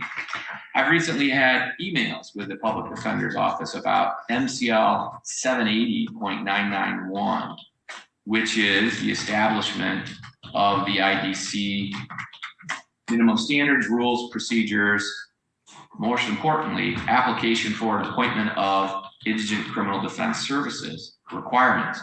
Now, there's no doubt that that statute empowers the court, district, circuit, probate, whoever, to appoint the public defender's office if they find that they're indigent. However, the act very clearly, now I'm going to read from 780.991 subsection 3A, says that the appointment of counsel to indigent defendants is the responsibility of the local IDC office. It says under 3A, a preliminary inquiry regarding any determination of the indigency of any defendant, including a determination regarding whether a defendant is partially indigent for purposes of this act, must be made as determined by the indigent criminal defense system, not later than at the defendant's first appearance in court. The determination may be reviewed by the indigent criminal defense system at any other stage of the proceeding. So how is that applicable here? Well, the court's belief, this act is clear. The IDC, in essence, Mr. English's office, has to make these determinations. He's standing there appearing at this waiver and plea with the defendant. I think the district court, the circuit court, when IDC members appear with the defendant, certainly can take note that there's been a determination that this defendant is indigent and they actually have counsel. But I went back further in the file. Nobody's referenced this, but the court can take judicial notice. I don't know what happened between October 20th of 2022 and then October 20th of 2023. It's ironic that the dates are the same, but 1 year earlier, the defendant signed a felony advice or rights form. This felony advice or rights form says the following: you have been brought before the court on a felony charge. You have the following basic rights. You have the right to remain silent. Number two, you have the right to the assistance of an attorney and have an attorney present during any questioning consented to. If you can't afford to hire an attorney, you have the right to an attorney appointed at public expense. However, you may have to reimburse the court for the expense of the court-appointed attorney. Subsection B of 2 says you have the right to be represented by an attorney at all subsequent court proceedings. And then 3 is the right to consideration of a pretrial release. And then that's signed by Teresa Powers with the same address, 12768 Georgia Ave in Grand Ledge, that she used when she signed on 10/20/23. I don't need any more argument. I'd like to comment. But we've already passed that stage. Nobody thought. Yeah, that ship has sailed, dude. So I don't need more argument. I always try to give both sides, as much as it's difficult to sit through sometimes, the opportunity to say everything they want. I try to just allow both sides to talk, even though sometimes the court's already heard enough. Well, I only And I talked have about done the that. motion. I have done that. There were a few comments I had, but could the haven't done record that. reflect that the email back and forth did not occur between the court and me, correct? What email are you talking about? the court referenced email correspondence With your office, yeah, with Mr. Downs, yeah. It didn't involve me. Sure, yeah. All right. So, and I said, that's not relevant to this. It's something the court finds interesting, and it's something that I think might need to be ironed out in future as to your office is the entity who is empowered to make these decisions. And so when people are appearing with somebody from your office in front of them, the court has to assume, because you're the entity empowered with that decision-making process, that you are there on their behalf. You've made this determination. And even if you haven't, I guess you're still standing there with them, with an attorney. But getting to the point of this, the court can take judicial notice this morning, though neither side argued this because it's in the court file directly in front of me, that a year earlier, on the same day of October 20th of 2022, the defendant was advised of her right to have an attorney. And then interestingly enough, the next 4 days later, on October 24th of 2022, the IDC, Mr. Downs, filed an appearance and demands.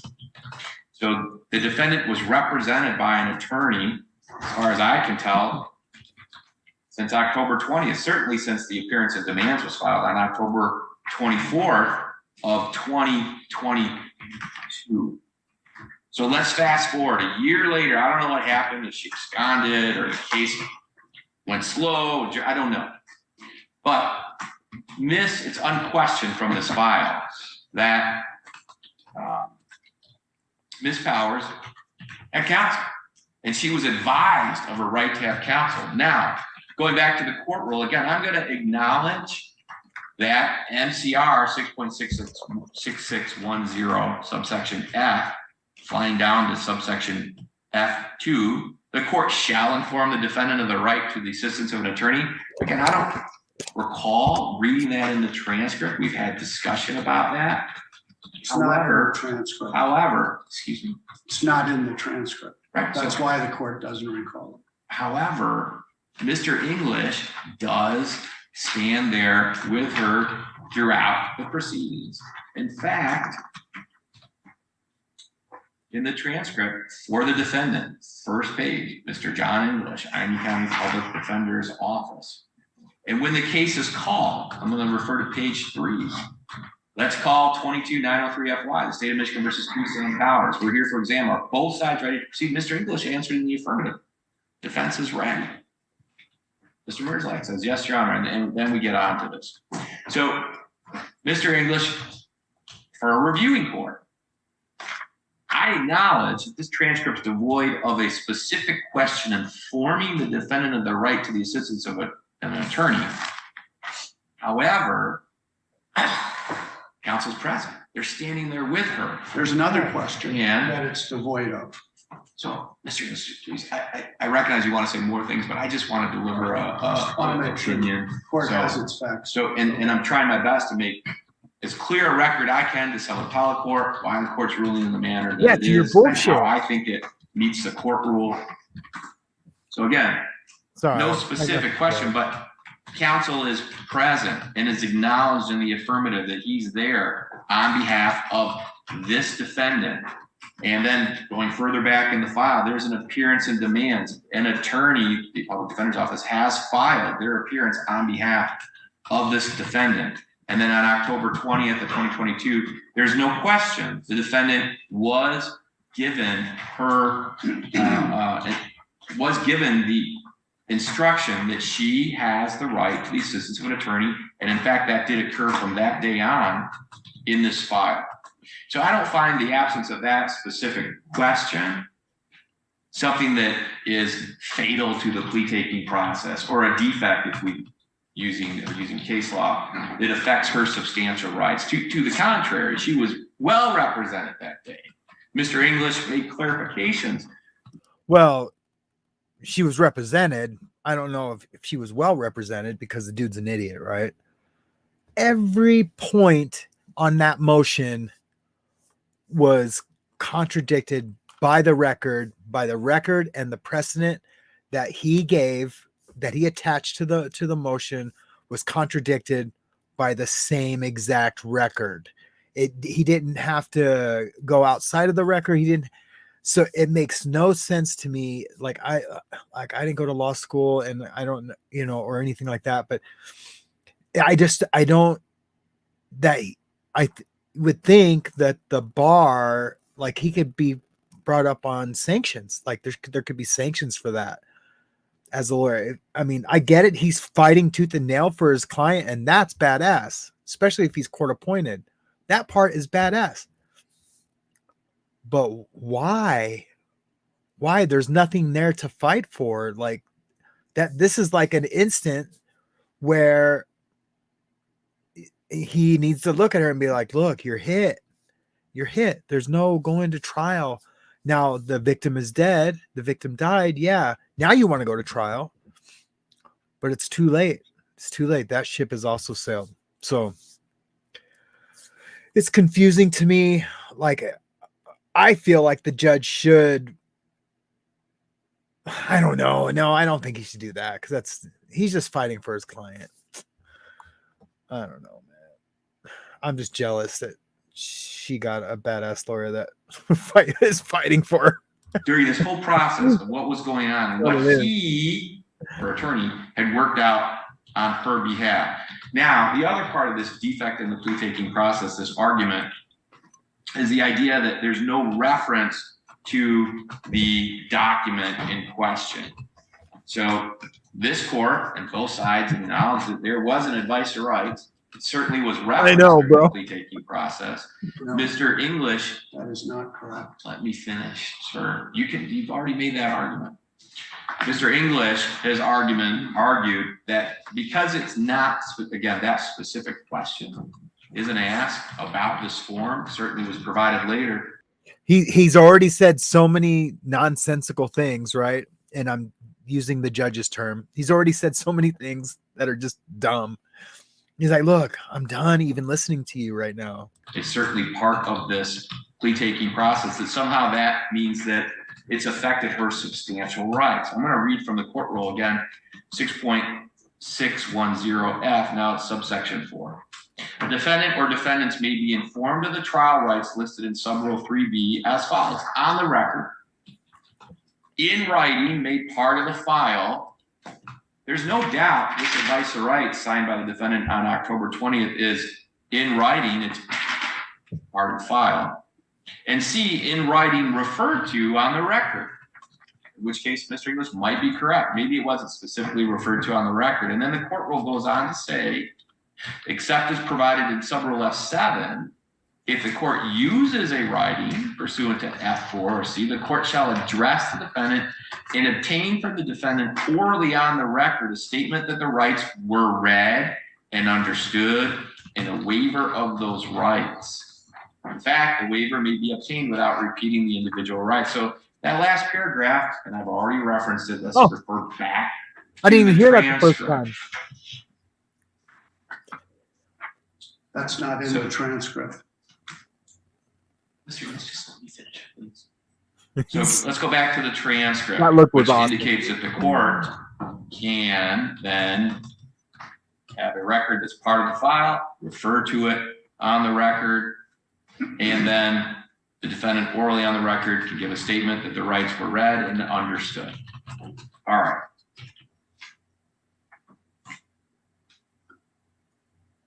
I have some stuff just on another, while he's looking for that. I have some stuff with this judge that's gone.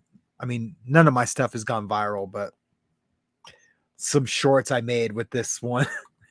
I can't remember what the name of it is. I can't remember what I called it. Oh, he is in one that's called, I made a video called Courtroom Chaos, Women Unleashed. And I was going to make a series called Courtroom Chaos, but there's only like 2. I only made 2 videos so far, but it's a good video with this judge. It's super dope. If you guys can go, I'll attach it in the description. So on the record on page 9, it's an exciting in relation to these rights that we're all referencing. Now, I recognize Mr. English says that let's not hear what rights we're talking about, but I think that is just a nonsensical, ridiculous argument. That's his task as her attorney, to make sure that she has covered the rights we're all talking about, the rights that are then provided to the court. Covered the file on October 20th. The defendant signed and understood. So here's the question on page 9, line 1, the court addressing the defendant. Do you understand that, therefore, it would also mean that you're giving up the right to have a trial? Have you and Mr. English gone through these rights? And the answer from the defendant on line 4 is yes. Next line, line 5, the court, would you like me to go through them? The answer, line 6, no, that's okay. Line 7, do you feel like you fully understand these rights? Line 9, the defendant says, yes. Then by pleading no contest, you give up these rights. Line 12, the defendant answers, yes. Going back to subsection 4 of 6.610F, subsection 4, court is outlined here.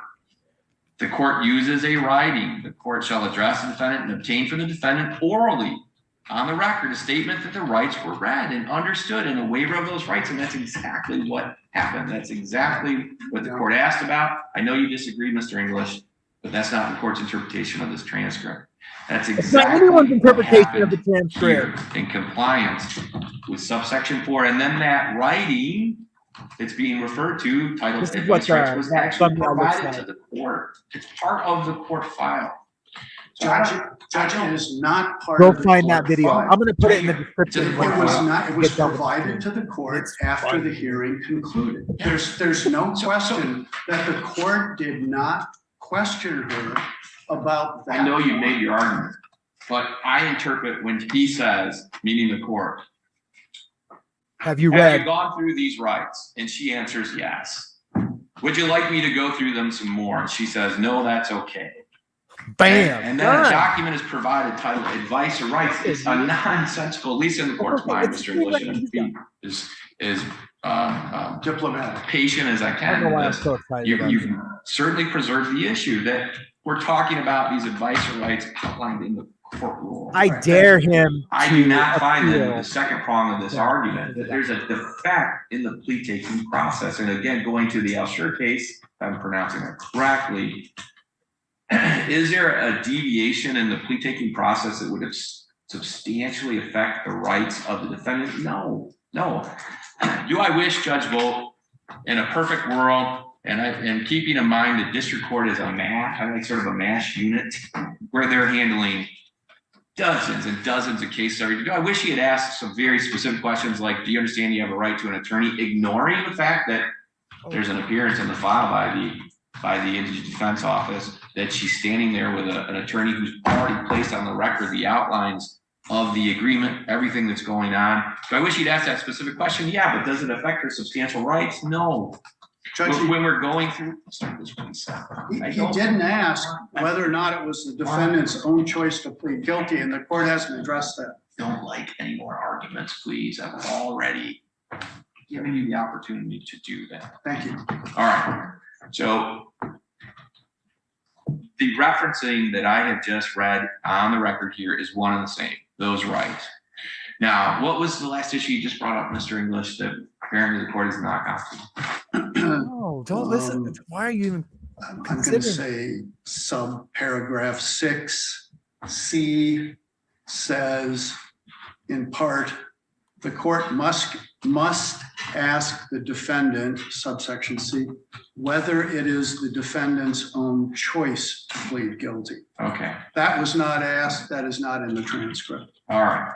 That is mandatory. Mr. Merzlak, only because I don't recall this earlier, so I don't recall if you had a response to that. What's your response to the court must ask whether it is the defendant's own choice? Are you making this decision on your own? No one has promised you anything. The court did ask questions along those lines and tries to reduce the promises, any other things not placed on the record.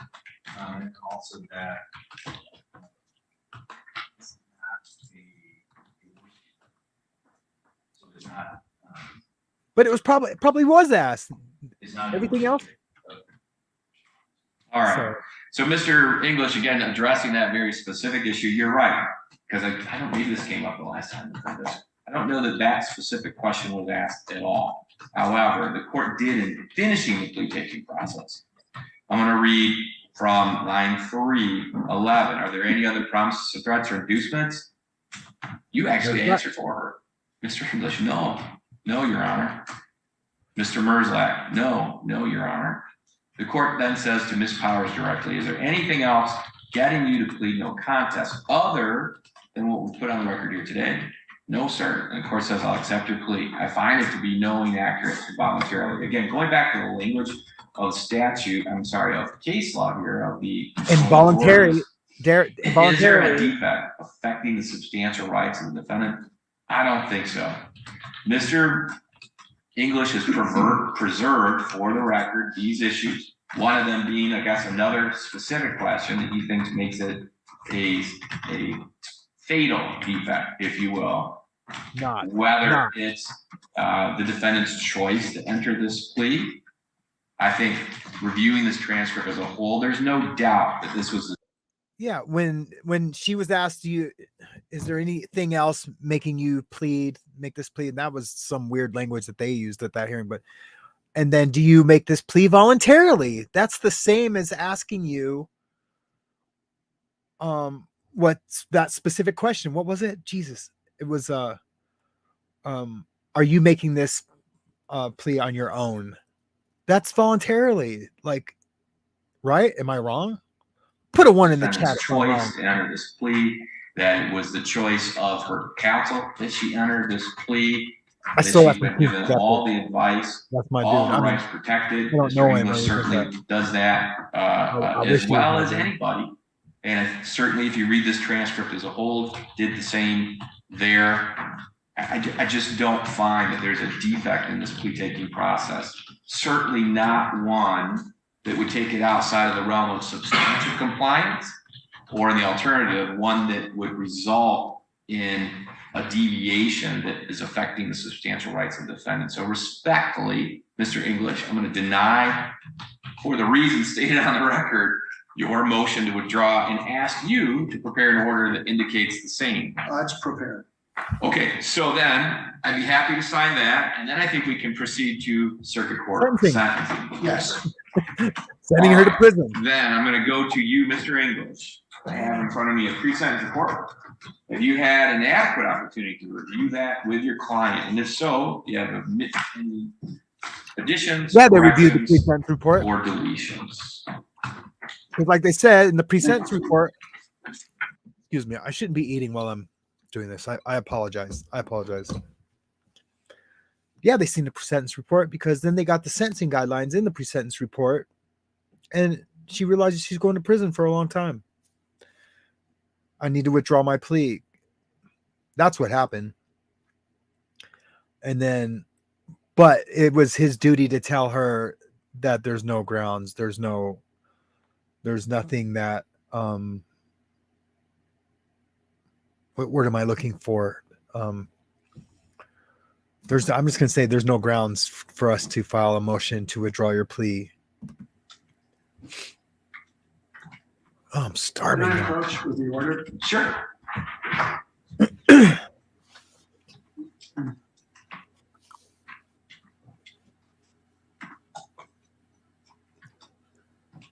Should have been in the court's file as well, because I usually file.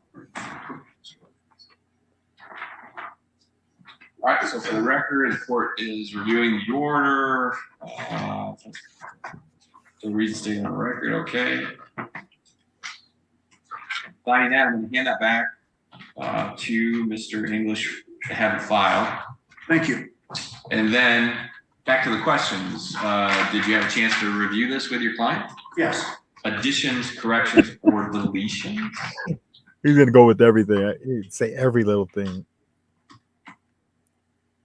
No additions, deletions, or corrections. So you believe we have accurate information on which to base that? Yes. Mr. Merzlack, anything on behalf of the victim or the people? Nothing for Your Honor, as far as additions or corrections or anything like that, but we do have the stepson of the victim, Harlan Madallen, would like to make a statement. So, Mr. English, if you and your client could have a seat at the table there, and then you can have that individual come up to the podium, and then when they arrive, they would raise their right hand. Actually, you don't need to raise it, just state their name, spell their name on the This is record. the guy that was recording. What's your name? Harlan Medallen, You don't need to raise your hand. And how do you spell your last name? Medalen, M-E-D. All right, what did you want to say this morning? Well, first, I would like to say my humblest apologies to the court, and I greatly appreciate the time and due diligence Your Honor has given to this matter involving my deceased father.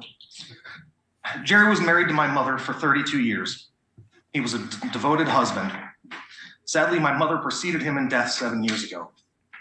He had no biological kids of his own, but he raised my brother and I as his own. While legally my stepfather, for all intents and purposes, he was my dad. He had a distinguished career dedicated to public service. He was an EMT when he was only in high school, then served 2 terms in Vietnam, where he retired an officer in the Navy. He was honorably discharged. He was a police officer, became a college professor at Lansing Community College for over 20 years, and finally retired from Sparrow as a cardiopulmonary functionologist. He ran their cardiodiagnostics lab. Wow. He was a good man. Wow. He always did for others before himself. He trusted Teresa. He was good to her. Teresa had no right to violate his trust. What Ms. Powers did to him was reprehensible. It broke his heart and shattered his faith in the goodness of people. The stress caused by her actions has led to a premature decline in my father's condition, both physically and mentally. I bet. He had given up on living. Mm. Unfortunately, he did pass away unexpectedly 2 weeks ago and couldn't be here to see justice be done and give him peace. Thank you, Your Honor. Wow, that's Okay, heavy. anything else then from the people? Yes, Your Honor. Sorry to interrupt again, but that's heavy. I mean, at that age, so he's probably like close to 80. At that age, with this, girl stealing from you, make you lose your faith in humanity. Probably, I doubt it. He's got to be exaggerating because you've already seen so much. You've probably had people burn you before. Maybe he's burnt people. I doubt it. He was a square, but a good square. A citizen. He's seen it to all and done it all. He's probably pretty bummed out that someone he trusted and he probably loved her. She like wiped his butt and cleaned him up and did all those things. And he probably bought her things too. So that probably hurt his heart, but I doubt if he lost his faith in humanity. Not at that age. You're too wise. There's too much wisdom there to have that one incident. I'm not trying to minimize what she did, not even a little bit. She's a POS for real. That could be my dad, your dad, mom, whatever. I just couldn't imagine. And there's some judges out there, Judge Stevens in particular, that if she was in front of him, he treats that like she molested a child. And he even says that. He even says like, this is like abuse of a child. If you steal from the elderly or abuse the elderly, you're just as bad because they're helpless in a certain way or defenseless. And so she would get double the guideline. He would depart from that guideline. I promise you. So you have a guideline range of 29 to 57. I note that there is no sentence agreement. For this sentence, the defendant within these guidelines, I would suggest a sentence of remain in the middle to the top of these guidelines. We will stay with these guidelines. I also note that the other publishing charges, counts 2 and 3. The count 1 has the possibility of a consecutive sentence. That information was provided to the bench, and knows that, which is why we're at the scoring for the other with this PRV level C and OB level 4, on either that'd be 5 to 23. So if the court were to entertain that consecutive sentence, which the defendant has earned with her actions, those sentences, the guidelines of the other publishing 5, 29 for the investment. But I think the defendant deserves a maximum type sentence because of her decision to steal from Jerry. Not just once to get some food, not just a few times to get some clothes or food or beauty products, but Beauty products. Over months and months, over years. The 50s. Making Beauty products. sometimes stealing from him multiple times a day, doing multiple ATM transactions where she steals cash from Jerry's multiple times in one day. She has to make that decision. Every time she does that, she's making the decision, I am going to commit a crime, I am going to steal Jerry's money. And she does that hundreds of times. Multiple times a day. For months and months, for years and years. And she is Jerry's caretaker. She has Jerry's trust, and she violates that trust, and she makes the decision to steal from Jerry hundreds of times. This case was delayed in district court. I understood the magnitude of this case. I had not seen an embezzlement case with this amount of money that was stolen. I knew the case would be difficult because the defendant did admit to stealing from Jerry, but she did start to say that, well, she started to question individual transactions. So we needed Jerry's bank account information before Teresa came into his life, while Teresa came into his life, to show the how the spending habits of those accounts changed when Teresa came into Jerry's life. I didn't think of that. To look at the spending habits, how they change, the withdrawals. These records need to be certified. I did not want to go to an examination without knowing full well. Basically, we had proved down reasonable doubt because of the case of the magnitude.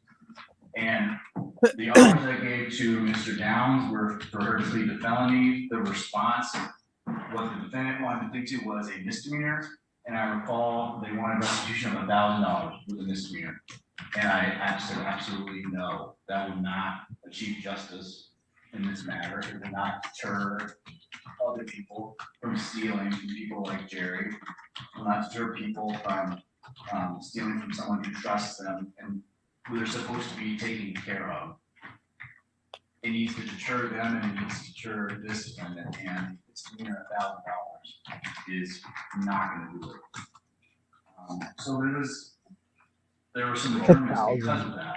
Both parties preparing for a hearing, and then Mr. Downs substituted Mr. English in to represent the defendant, which is his power as a public defender. So then we essentially start over. Here's the evidence against your client. This is how serious it is. What does your client want to do? We get to the examination day. I think we're going to run the exam, and then we enter into these negotiations, and we end up with this plea, which I think gets us to justice. But I mean, it depends on your sentence. But again, I'm asking for, if you stay within these guidelines, middle to top of the guidelines, there is no sentence, and I think there are reasons why you might see the guidelines. And also, the defendant knows about the second sentence. I ask you that you keep that in mind. Again, other than publishing is 5 to 23, and we have count on 29 to 7. Thank you. All right, before we begin, officer, do we have a sign out on the other side of that door about cell phones and interruptions in the courtroom? Yes. All right, why don't you take that cell phone too for the time being? All right, Mr. English, what do you want to say on behalf of?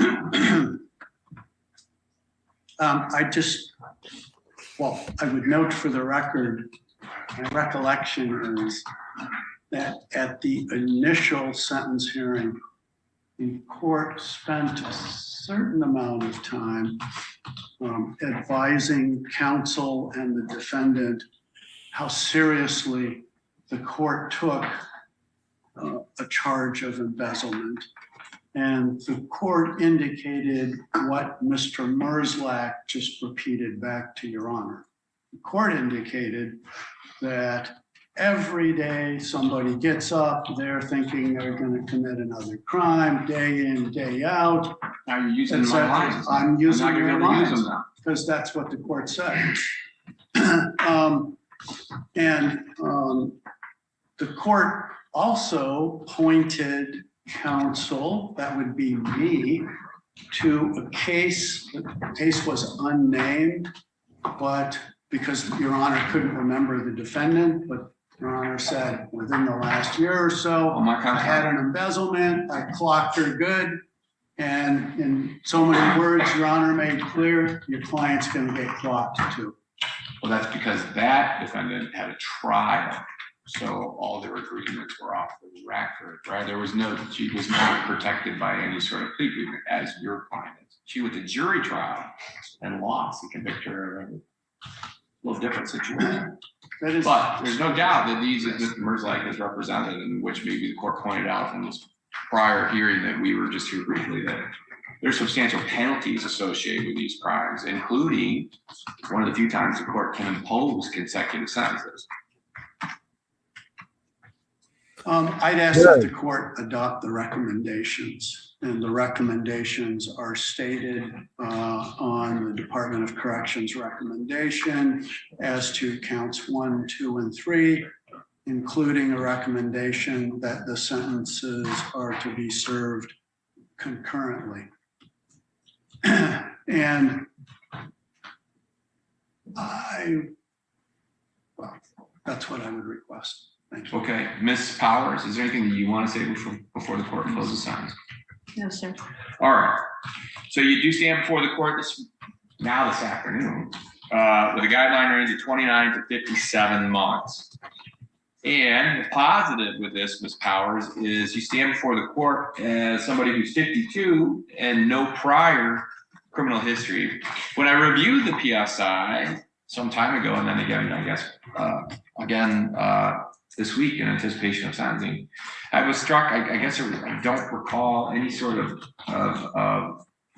connection as to how the victim and you ended up together, if that was some organization that was hired or a neighbor or a family friend, however that came to be, but it was ended up in hindsight being a pretty awful outcome for the victim here.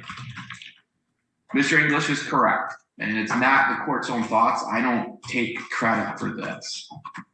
I learned from Judge Hort this idea that when we have crimes of this nature, and then it sort of adopted the same mindset as a prosecutor and then on the bench for several years now, that unlike crimes that can be maybe even a series of bad decisions on one night, right?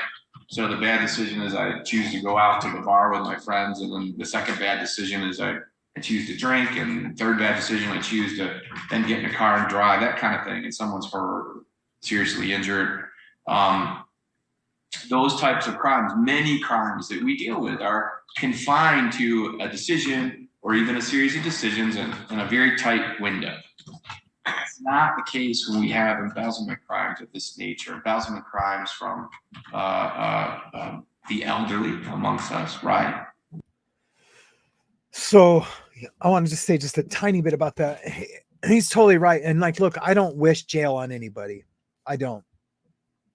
Unless you've hurt a child, you've hurt the elderly, or there's a victim that you've created some kind of pain, financial pain, physical pain, in some way. drug addicts, I'm an ex-drug addict, I think there should be plenty of treatment options before that. But anyway,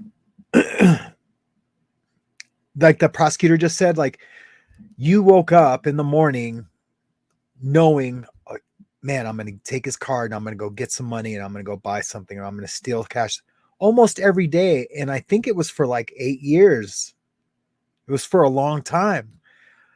And there is something diabolical about that, about, you know, you're driving. I think the judge says this, I can't remember, but you know, on your way to the ATM, that's all, you know, say it's, 5 miles away. You're driving 5 miles saying, I'm going to commit a crime. I'm going to go, you're not thinking those exact words, but you're like on your way. Like there's plenty of time for you to talk yourself out of it, or to play the tape forward to like, oh, I shouldn't do this. If he found out, it would hurt him. And then, I could go to jail. Like there's all those things that that should have happened and that should have kept her from doing it. So basically for her doing that over and over and over again, it says something. Now, from my experience, after the first couple times, it does get easier. Now, I've never stolen money or have embezzled money from anyone. But like I drug trafficked. I know I've never talked about that before, but I was a drug trafficker. The first time was insane. It was like, oh man, this is crazy. This is heavy. But in the end, when I got arrested, it was my job. It became easier. But I feel like this is a difference, because you're looking at this person every day. You're taking care of this person, and you're looking at him in a trusting, lovable way, like in his eyes, talking to him every day.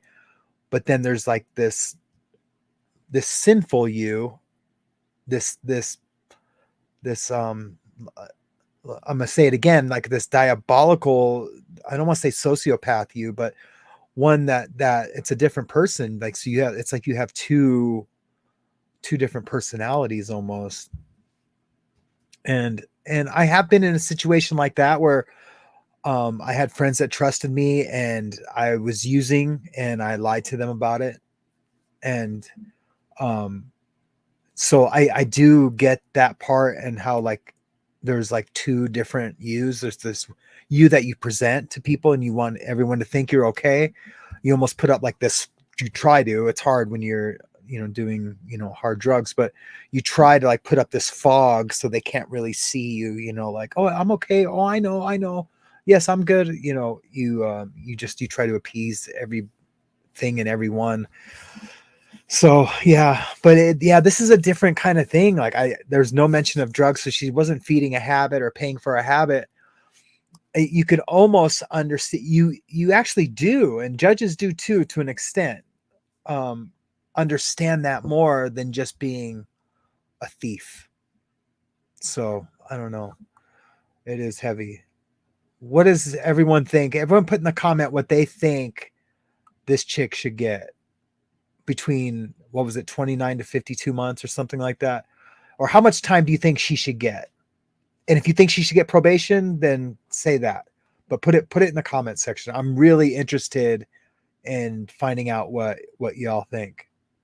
The vulnerable amongst us, those individuals that are engaging those crimes have to make a conscious decision every time that they are keep money they're not authorized to have, using a credit card, a check, whatever the case may be. And then in the case of this is no different, yours, actually not only make that decision, but then have so much time to reflect upon it.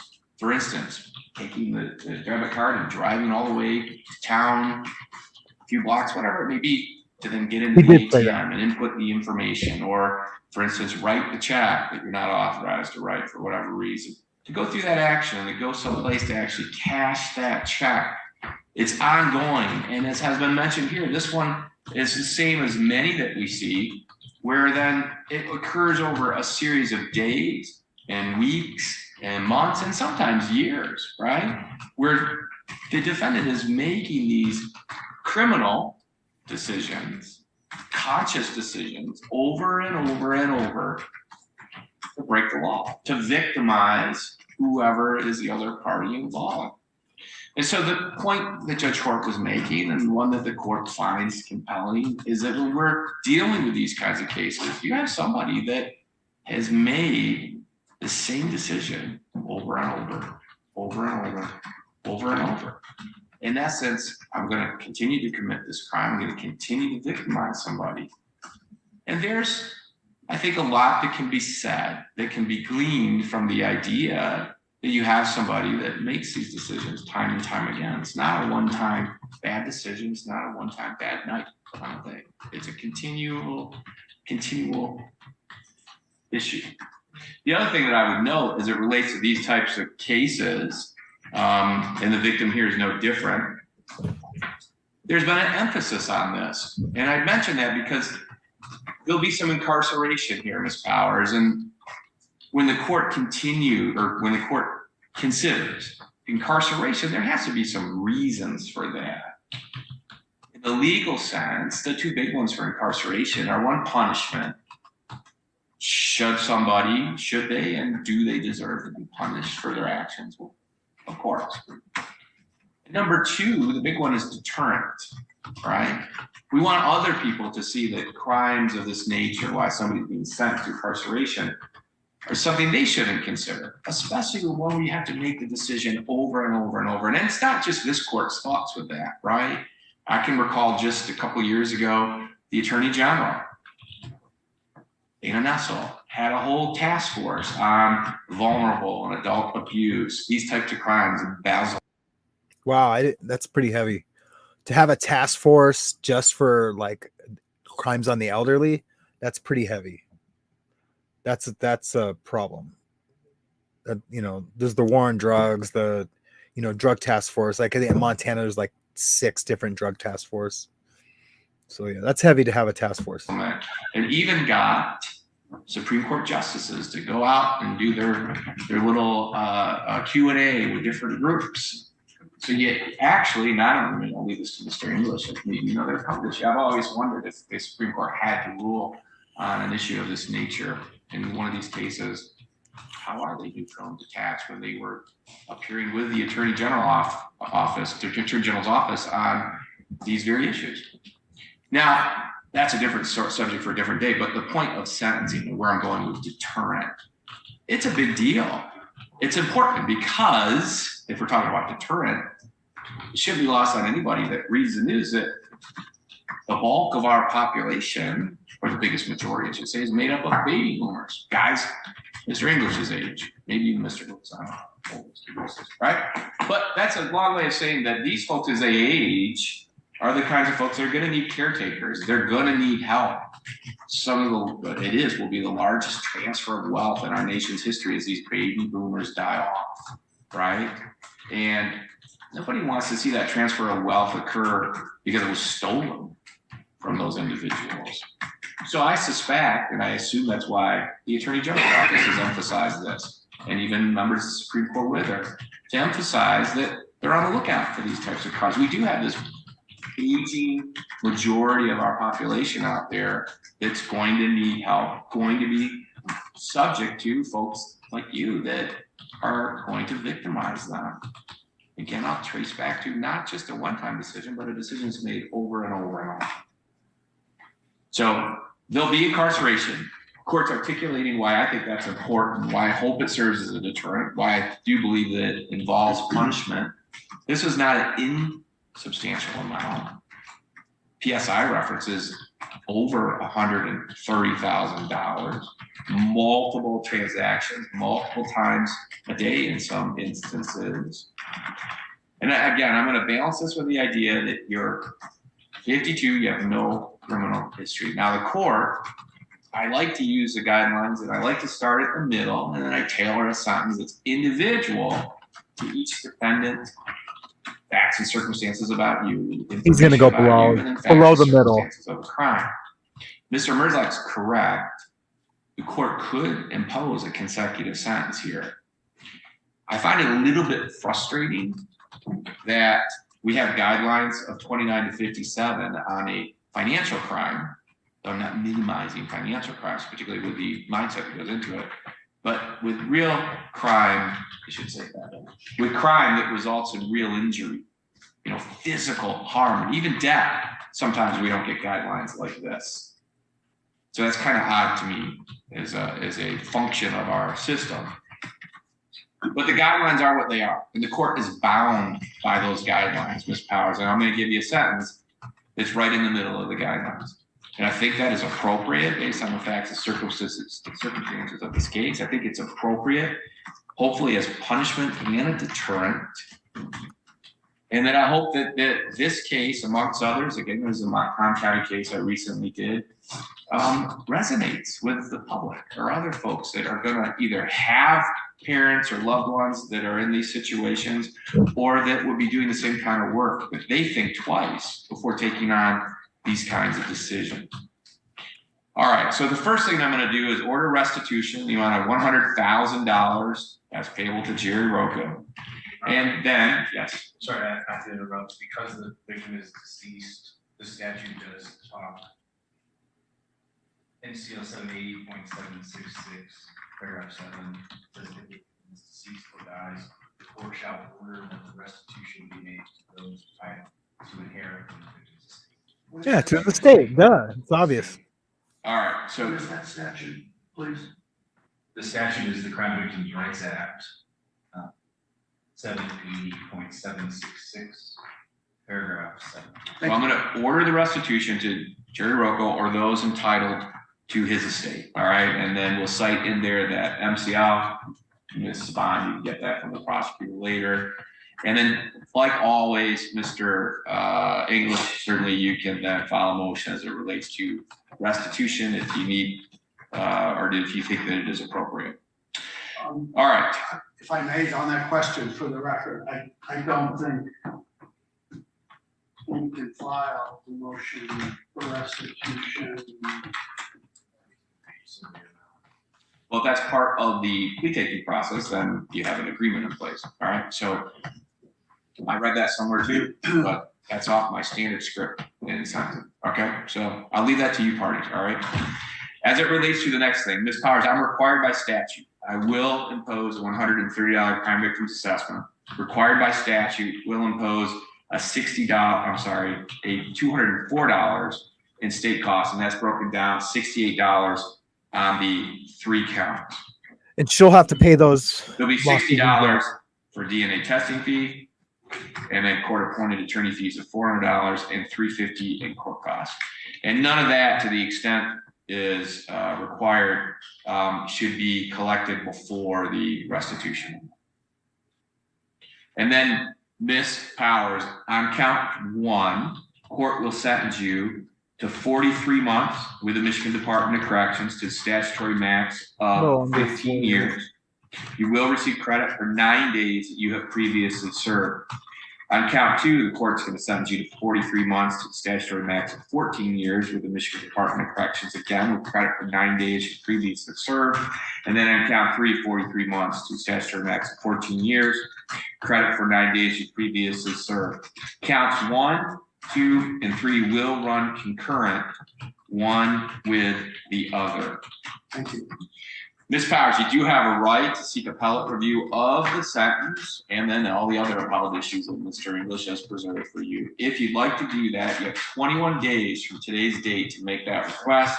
If you want a court-appointed attorney to assist you, you have a broader window of 42 days from today's date to make that request. Your Honor, she is so requesting, and we have a writing that evidences that. So the record reflect the appellate paperwork has been signed and acknowledged with today's date. So we'll place that in the file. Anything else, Mr. English or Mr. Mirza? No, Your Honor. That'll conclude the matter. Man, you can just have a seat right over there. And well, you have a key? Instead of her having a seat, you can just go into that. Thank you. Okay, what do we have next? Terry Vandenberg. So I edit this out. So yeah, so she gets that time. We see that. It's a pretty crazy case, huh? That motion was crazy. Super shady. But I played the hearing where the guys get busted for their phone, and he has like a little thing he says. We don't have to play that actually. I know I edited it. Oh, there. Here we go. No.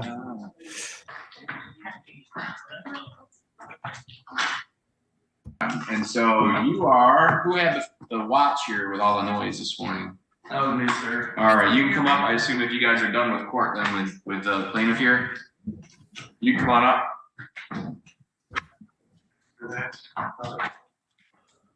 This is the guy whose watch went off.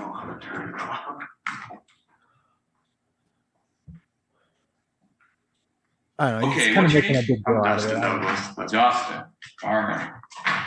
So Dustin, Mr. Douglas, I have to assume that you walked into the courthouse downstairs in the main entrance, and when you walked into this courtroom, that you paid attention to the signs? Yeah, I turned my phone off. I just didn't understand the watch feature. Sorry, All right, well, how long have you had this watch? quite a while. And what makes you not understand it today? It looks pretty beat up. And He was honest. Because when For a while. I tried silencing it and I accidentally hit the alarm for my silenced phone, and I didn't realize that I've never tried to silence it before. All And right. I seen the off button right when I gave it to the So guy. let me just be honest with you. So generally, I'm a little different than other courts. Judge Volt, for instance, it's an automatic $25 fine. He's even fined himself, made national news for it. All right. I generally kind of let this stuff go because most people read the signs, are respectful of the hearings, and maybe it's just I have a little bit more patience. But I do have some days where the docket just seems to drag. And then you sat through this, and maybe you can imagine the court's pain, like when you have defense attorneys that never stop talking, and they always want to interrupt. And so then it just kind of tries your patience and wears on I you. missed You just that the wanna first time. deliver an opinion, and then the Court of Appeals can do whatever they want with it. And then That's funny. I missed that the first time when he's like, you know, when you have defense attorneys that just won't stop talking. That's so funny. I hope that English sees that. Oh, that's hilarious. when you have those extraneous noises go off, and you kind of lose your train of thought, and some days are That's just funny. like everybody, maybe more trying than others. I get it. So what I'm going to do, I find that you're in direct contempt of court, and you have purged your contempt by remaining here the rest of the docket to get your watch back. I'm going to hand this to you. You're free to go. Thank you, sir. I'm sorry. So let's also address the other contempt. Who was the owner of this phone again? That's me, sir. And your name again, remind me. Harlan, last name Allen. Last name That's is the what? victim's dad, the guy who died, or his son. All right, so Mr. Madonna, this one's a little more problematic to me. So you were recording, correct? Yes, And I assume that you I must just have read seen the that sign. I did DTG. not see them. I did not know. I was just trying to take notes. Yeah, she did, All right. bro. So that's a much more serious I'm assuming violation that. in my estimation. And there's a reason, right? Because those great recordings show. often Man, I should get rewatch that used for too. nefarious purposes in different situations, all right? For instance, you can have those recordings used to intimidate witnesses or participants or something of that nature. And that's why that's a fairly important rule. There is an official transcript. Everything in here, as you can see, is recorded, okay?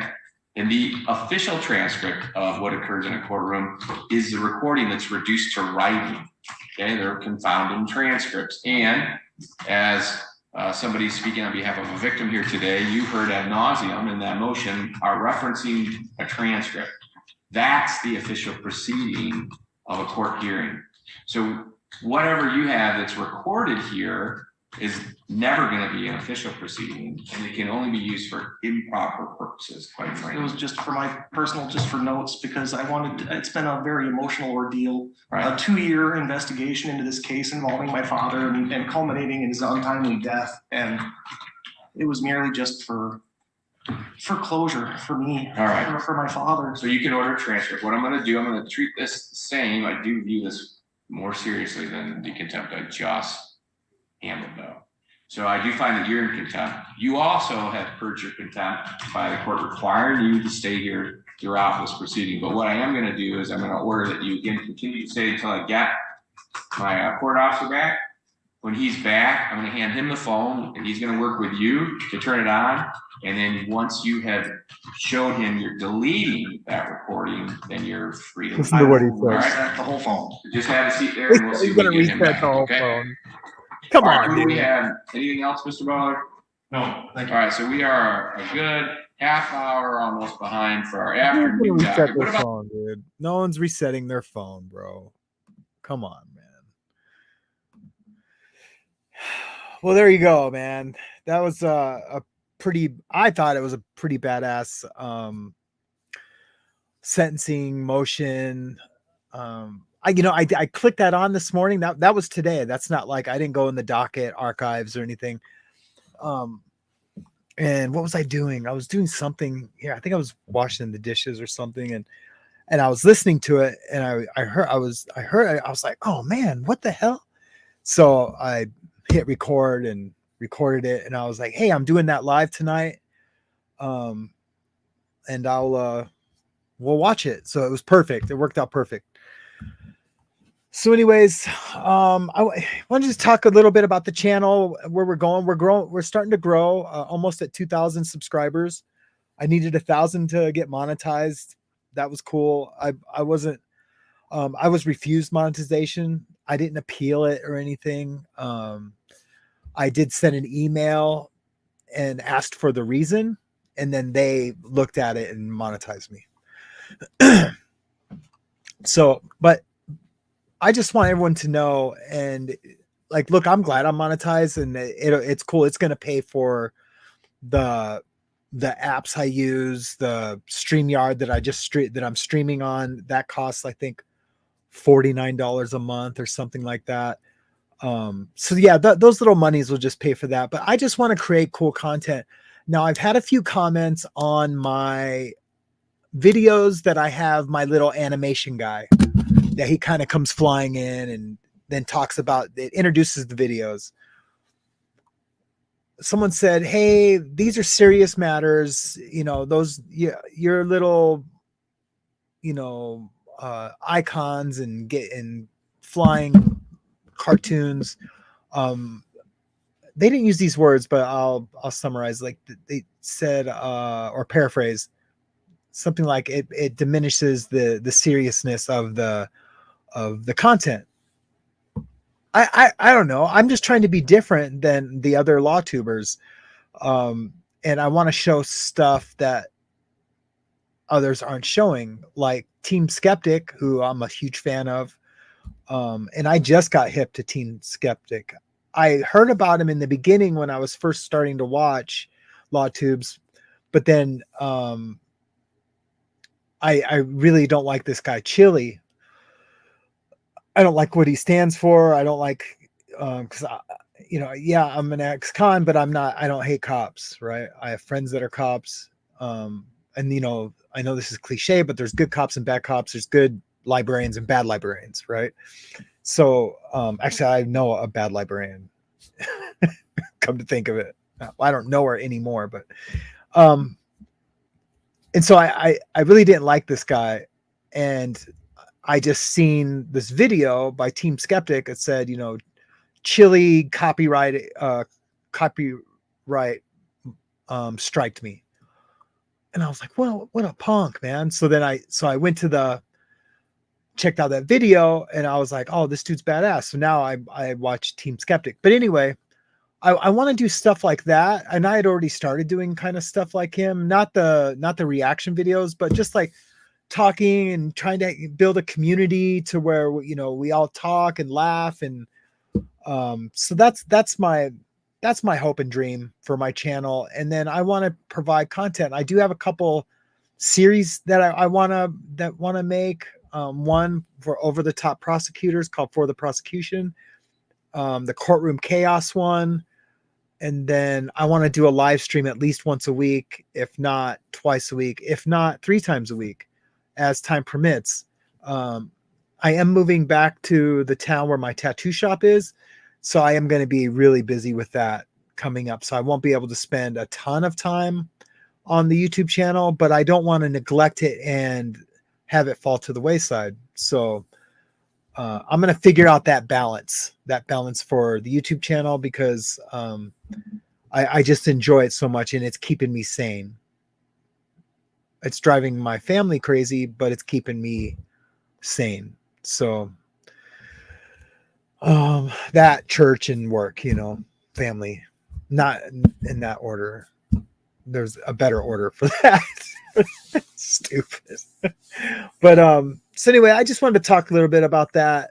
If any of you guys, any of my subscribers or new watchers or new subscribers see something they don't like, please put it in the chat. If you see something you like, please comment and put it in the chat, and please always hit the like button.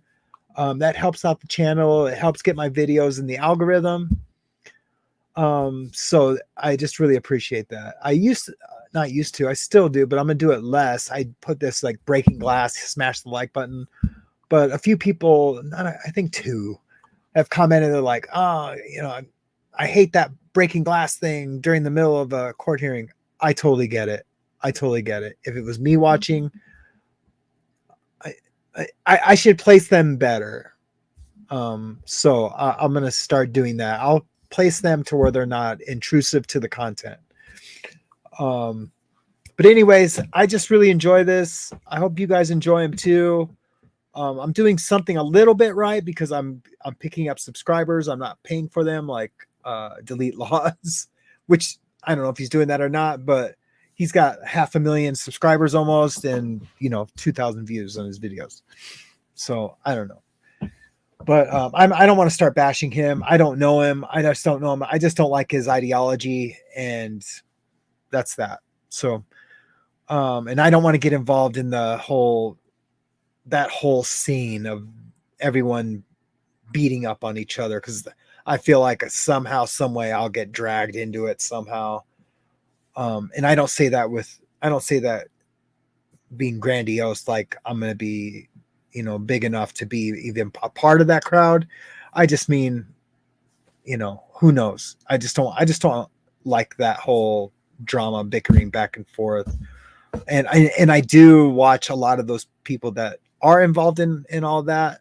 Individually, I like them. As a group, it's just a lot of drama. And so anyway, I guess that's it. I appreciate you guys coming out. I really hate the lighting in here. I'm going to try to change that. That's my hometown behind me. That's why I have that up. I know I live in Montana, but that's my hometown. And then behind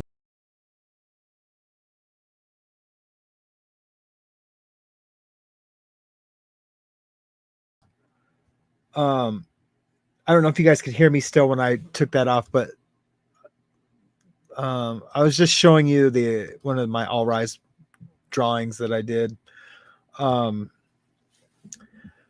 So yeah, wait, can you see it? Yeah, you can see it better there. Yeah, that's I have a bunch of these that I've done, and that's just a different logo that I'm gonna be working with.